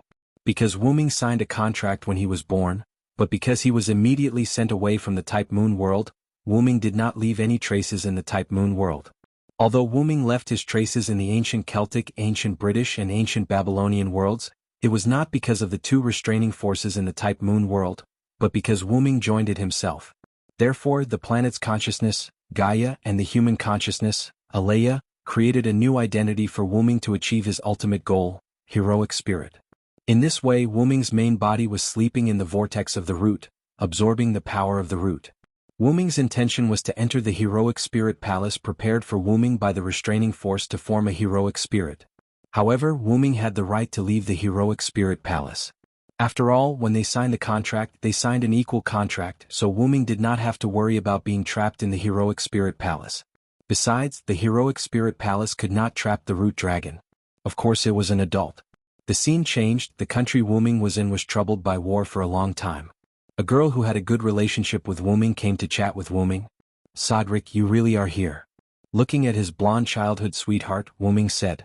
Wu Ming put his hands behind his head, lying on a piece of hay, and said uninterestedly, what's wrong, Jihan? Why don't you pray for the Lord's arrival and listen to the voice of the Lord?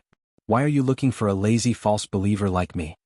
That's right, in this village, Wu Ming was arranged to be a believer of the Lord because of the persecution of the war. Well, don't say that, Sadrik, I have something to tell you. Wu Ming sat up from the ground. Say it, I'm your childhood sweetheart. Jihan blushed a little. She sat next to Wu Ming and hugged her knees with both hands. Actually, I heard the voice of the Lord. Wu Ming didn't say anything. The Lord said, why do people fight? Wu Ming still didn't say anything.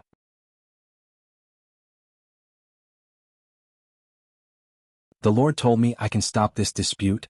I want to stop this war. Wu Ming still didn't say anything. It's just, a little scared. Is my ability enough? Let's do it together. The girl named Jihan looked at Wu Ming in surprise. I don't feel safe letting a village girl like you go to the battlefield. Since we used to take a bath together, I'll protect you. Wu Ming smiled at Jihan, showing his white teeth. What are you talking about? We took a bath when we were very young, it doesn't count. Jihan blushed. How can it not count? Jihan, are you going to abandon me? I'm prepared to marry you when I grow up. Wu Ming showed a smug smile. What? I'm not ready yet. No. The girl struggled to get up and ran into the distance. As Wu Ming laughed, the girl hid under a tree and put her hands over her heart. After the war, I can consider it.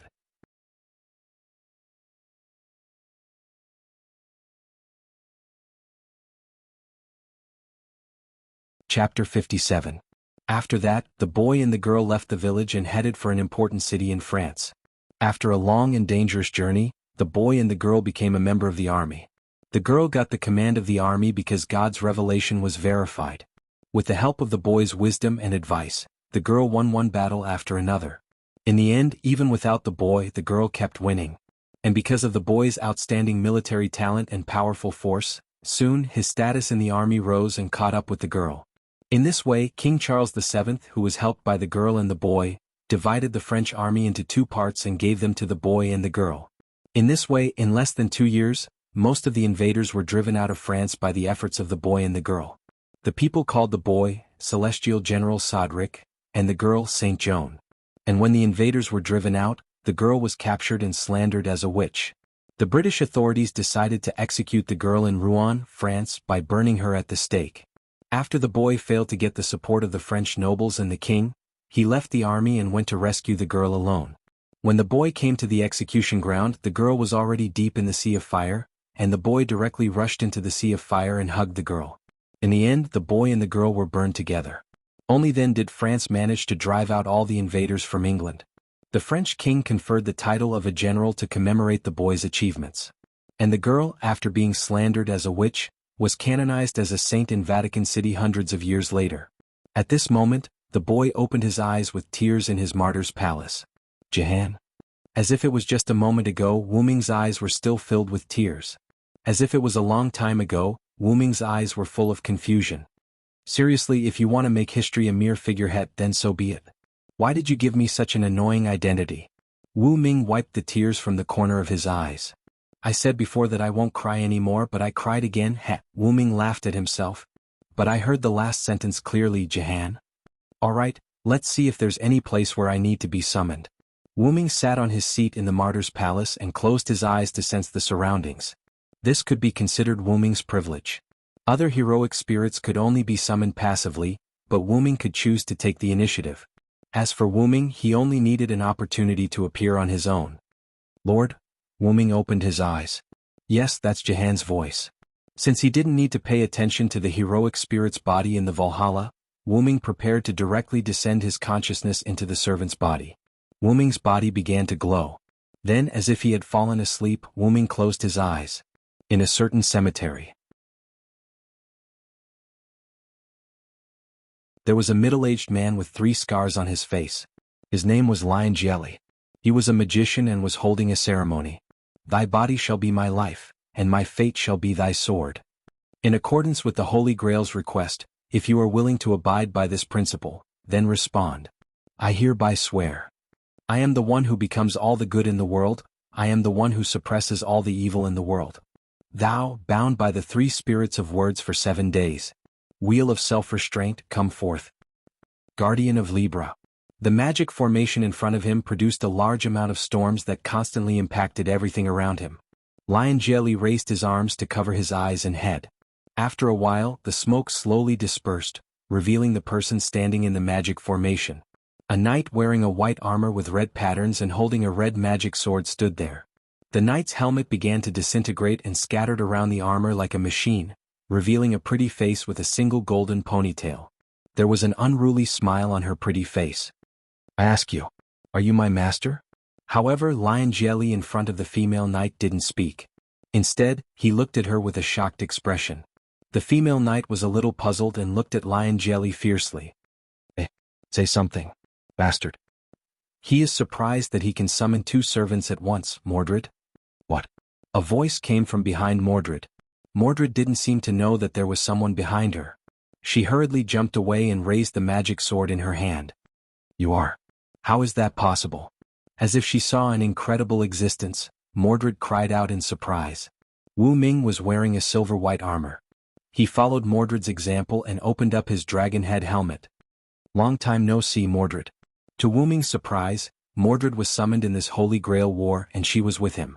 No, it should be, I followed Mordred here. So that's how it is. That opportunity is you, little Mordred. Don't give me such a disgusting name. What the hell is going on? Villo tharanced.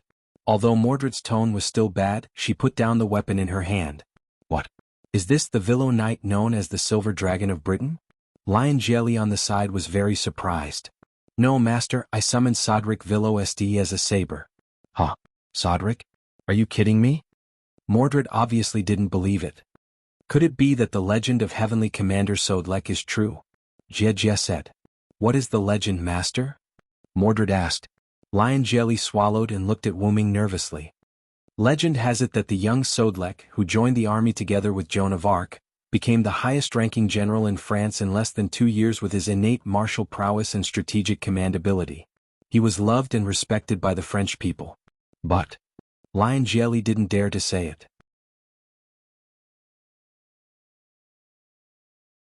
After all, if the person in front of him was really Sodric, it would be taboo. No problem, master, please continue. Afterward, Lion Jelly continued. Before joining the army, Sodric was ambushed by the British royal family. In the Alps, he battled with the demonic dragon transformed from the legendary silver dragon of Britain, Vero Sealanthud. Sodric killed the demonic dragon with his bravery and intellect. He obtained the armor and weapons of the demonic dragon's guardian and bathed in the dragon's blood. His physical strength was greatly enhanced and he could block sharp weapons with his body. However, at some point in time, rumors began to circulate among the people that Sodric had been possessed by a demonic dragon and that his body had been taken over. That's why Sodric was burned together with Joan of Arc, who was sentenced to be the saintess at that time. Huh? Are you serious? Who are you? Mordred shouted at Wu Ming. Of course I am me, Mordred. Villo is me, Sodric is me, and the demon dragon is me. Wu Ming's eyes were glowing red, looking at Mordred and Lion Jelly. Lion Jelly suddenly regretted using the round table fragment as a holy relic to summon. Looking at the situation, he might die before seeing the Black Servant.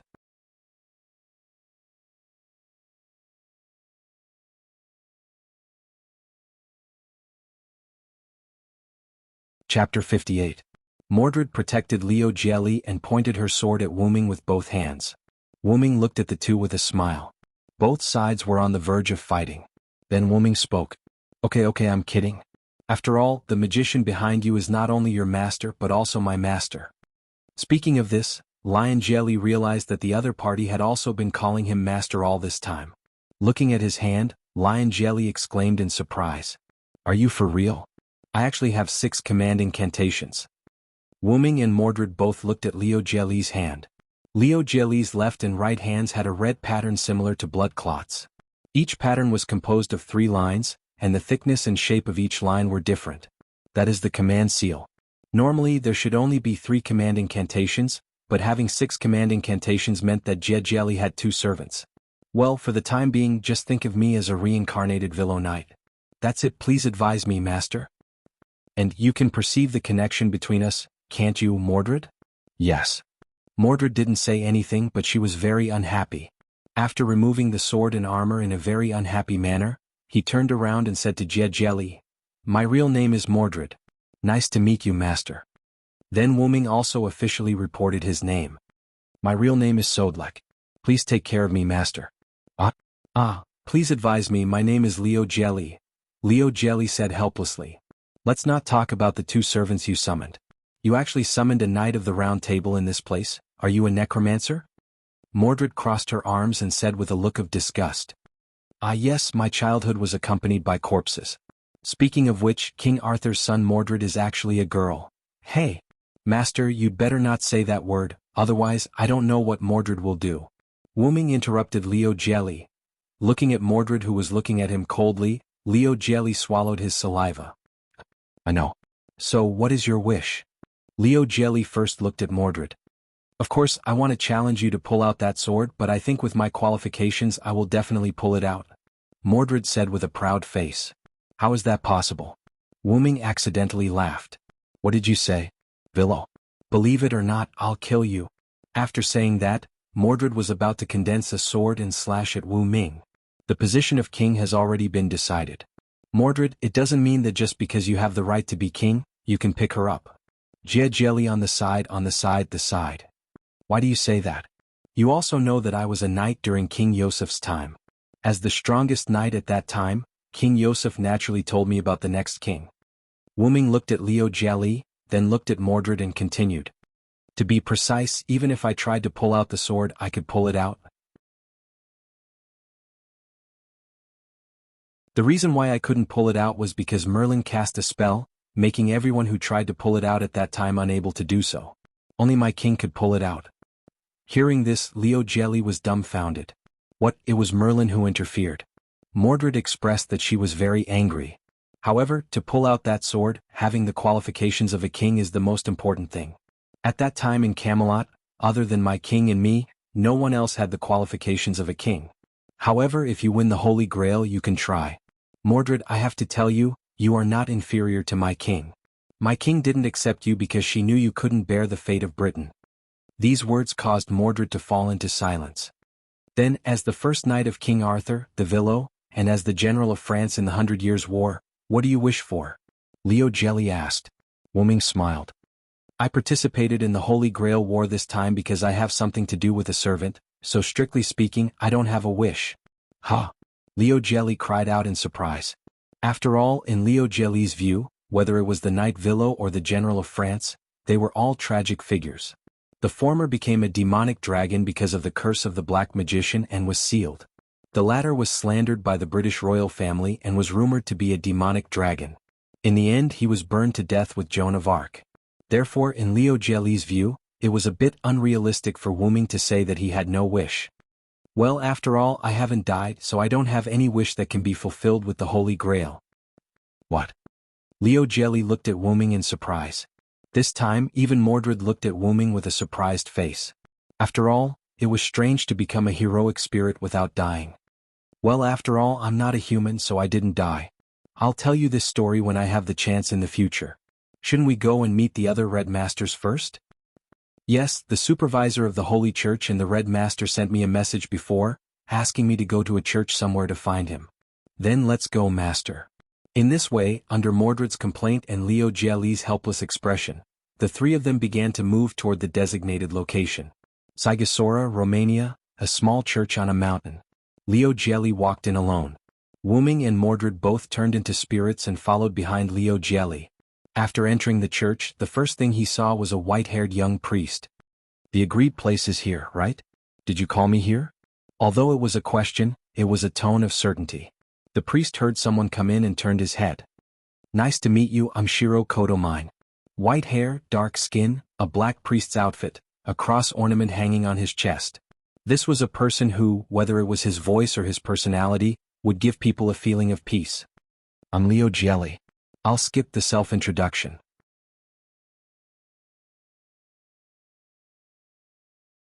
Well, then the servants around you are a bit abnormal. Did you find Sodric? Liu Jie thought. Ming told Liu Jie that he just followed Mordred to the world. It was also because of his own skills, so he didn't need Liu Jie to provide much magic power. He just needed to maintain the contract. After all, without a contract, the servants couldn't appear. The servant I summoned is a little special. Forgive me for my lack of manners. Of course, no problem. This is also your privacy.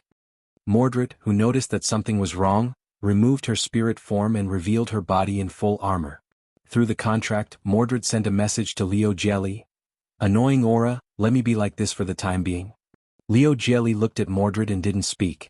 Ming also appeared. He was clad in white full-body armor, a helmet that resembled a dragon's head, and a cape that was used as a decoration. He gave off a rather reliable feeling. Ming and Mordred stood on the left and right side of Liu Jie. Then I'll come out here too, Fengshiro said. A woman in black clothes who looked very sinister appeared behind Fengshiro. This sinister woman was also a servant. I'm assassin, my real name is Semiramis. She gave Ming a feeling of seeing Morgan Le Fay. Immediately, Fengshiro and Liu Jie sat on the chair in the church and began a short conversation. After that, Liu Jie said that he wanted to act alone. So, you're not going to act with other masters? Are you not used to group battles? Fengshiro asked. Ah yes, and I have enough power here, so I'm not going to act with you. Liu Jie said calmly. After that, Liu Jie got up and walked toward the door. I wish you a prosperous martial arts, Mr. Liu Jie. Liu Jie opened the door and walked out. Thank you for your blessing. Peng dash. The door closed.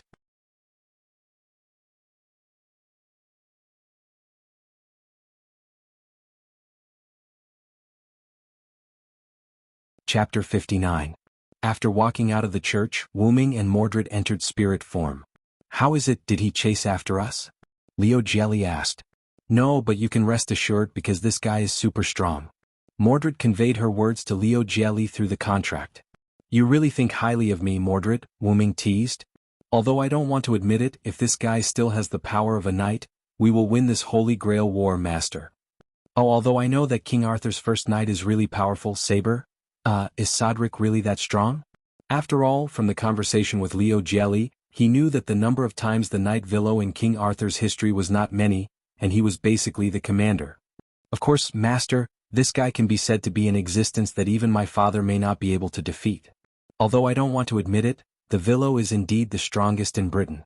Looking at Liu Jie's shocked expression, Ming said. Well, let's not talk about the combat power first. After all, I came as the French General Sodric, so it is inevitable that there will be some differences in ability. Is that so, then? This name is a problem. Both of you are Saber? Master, please call me General. General. That sounds like the French word for general, right? Alright, I'll call Sodlek General from now on and Mordred Saber. Why? I also want a different name. Sure enough, Mordred is still a child, Wu Ming thought. Let's not talk about this first. Why don't you stay, Master? Mordred asked. Liu Jelly was stunned, then said, Didn't you two not want to stay? The minority obeys the majority, so let's leave. After all, he's a servant with Queen Mother's aura, which means he's not someone you can trust. Mordred said angrily. Mordred is right. Semiramis is not inferior to Morgan Le Fay in terms of methods, intelligence and ruthlessness. It was because of Morgan Le Fay's scheme that I revealed my true form. So, General, your true identity is a dragon. Liu Jelly was a little surprised. Yes, Mordred, you should know that King Yusef and Merlin once summoned the legendary dragon, and that was me. No way. Are you for real? That legendary dragon that has never appeared before is you. Mordred couldn't remain calm anymore. Of course, after I transformed back into a dragon, due to Morgan Le Fay's curse, I, who was unable to transform into a human, was corrected by history and brought away from that era. That's true. As a top-level fantasy breed dragon, it should be impossible to live in King Arthur's era, unless it's a sub-dragon or something like that. Liu Jelly touched his chin and analyzed. After all, Wu Ming's dragon form was mysterious in that era where the gods had passed away, so it was naturally excluded by the era. Unfortunately, Wu Ming was the root dragon, so the era couldn't do anything to Wu Ming at all. If the summoning time hadn't been shortened by Morgan Le Fay, Wu Ming wouldn't have to leave at all. Well, you guys can think of it as that. Wu Ming said embarrassedly. Just like that, while the three of them were talking, Jelly the lion took the two servants and left the church. In the church, Fengshiro Yanfeng and Semiramis began their discussion. It seems like we've been alerted, Master. It's not my fault. Semiramis laughed. If the other party has two servants, it's not easy to get rid of them. Semiramis cheerfully said something that no one could understand. After all, Jie Jelly was the master of the red team, yet he actually thought of ambushing his own people. The other party is also pursuing the Holy Grail and is now on our side. Besides, even if it's an ambush, it's unlikely to succeed. Feng Shiro said with a warm attitude. I didn't expect the other party to summon two servants. Let's not talk about the possibility. Does he have a way to provide magic? After all, the magic supply of two servants is not something that anyone can control. Semiramis said. Maybe it's a miracle. After all, the Holy Grail War is not short of miracles. The young man said. Then Semiramis continued to ask, Did you see the other party's real name, Master? Yes, I saw the real name of one of the servants. The other servant has a hidden noble artifact or skill. Oh, then what's the real name that you identified, Msader? Sodric, the general known as the Divine Warrior in the 100 Years' War between England and France. Oh, if it's that one, we can't act rashly. Semiramis said. That's right. I saw the special ability of the servant named Sodric, Mystic Dragon. It seems that the slander of the world has become a curse that accompanies this general who saved the nation. Well, it seems that we have to finish the courtyard quickly. The ritual should be completed in a day or two, right? Well, of course. At this moment, a brown-haired bearded man dressed in a greenish-brown British costume with a cape draped over his left shoulder shouted as he barged in. Horse. Give me a horse. I will exchange my whole kingdom for it. What are you doing, Castor? That was Semiramis who was scared. Oh, the Empress of Assyria. So, what are you doing here? The berserker went berserk. What? On the other side, because Wu Ming said that he was going to find the servant he was looking for, he separated from Jie Li and Mordred with his own skill. Really, why did you say, I have solo action, so I'll leave first? You think you're so great just because you have solo action? Mordred, who was in spirit form, was wearing a pair of shorts, leather boots, a bra that barely covered her breasts and a red jacket. She was walking with a displeased expression on her face. Don't say that. After all, it's General's wish. Besides, aren't you wearing the clothes that you really want to wear?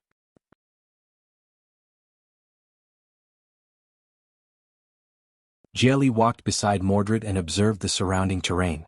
We are in the enemy's base and no one is ambushing us. After that, there were a few people in the shadow in front of them. They were cyborgs that looked basically the same. Behind the cyborgs stood several large stone golems. Not only in front but there were also enemies on the roof and behind them. Haha, as expected of my master, you even used yourself as bait. Mordred patted Jelly's back and laughed happily. Ahem. I'll leave the golems to you and the cyborgs to me, okay? Jelly coughed a few times. Of course.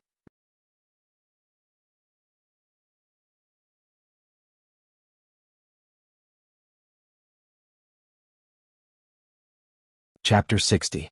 At night. After separating from Leo and Mordred, Wuming embarked on a journey to find Joan of Arc. I always feel that there's something wrong with that priest, as if he saw through me. Wuming walked on the road, thinking about what happened in the church just now. Forget it, the most important thing now is to find Jean. She must have appeared as the ruler. Since it's a daily routine, she will definitely come here, Tulifus. What I need to do now is to set up some detection magic. Wuming couldn't help but show a proud smile. Fortunately, Dragonist also descended into this body as a noble phantasm.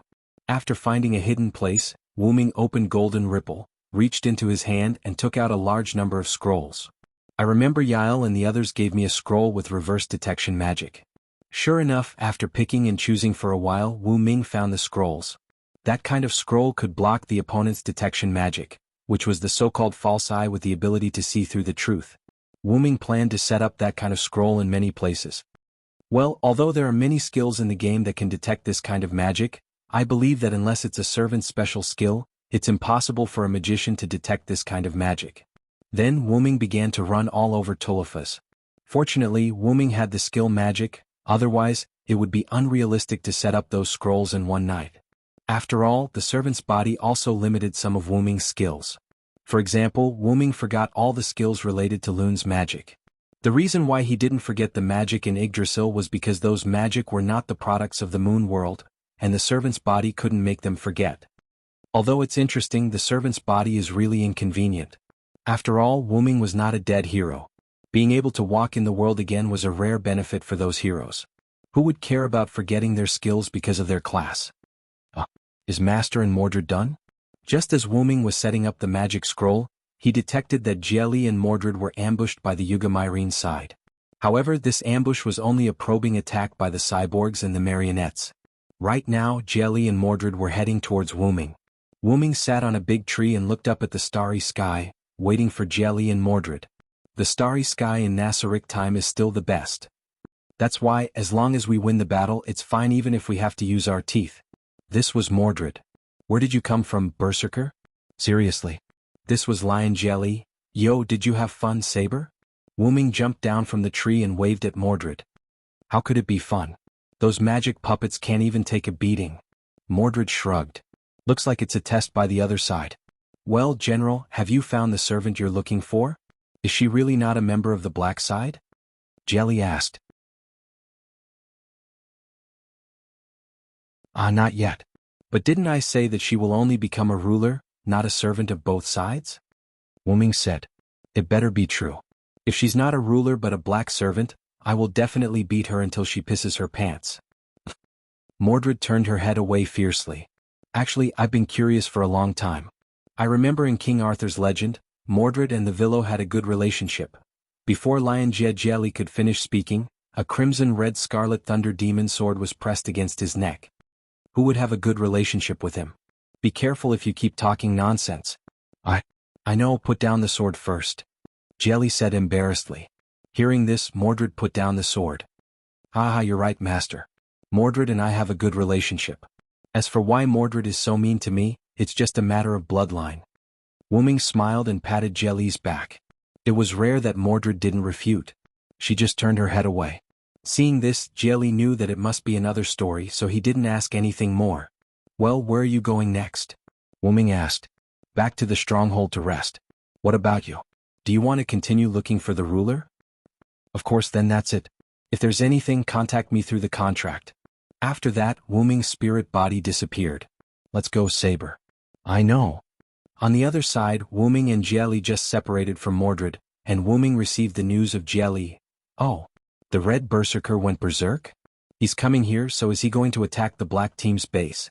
As expected of a berserker. What are you going to do? Jelly asked. You tell the priest I'll go and see, Wu Ming said. Understood. After that, Jieli cut off the connection. Wu Ming, on the other hand, went to the direction that Lion Jieli said to meet up with the Red Archer and Red Rider who came to support the Red Berserker.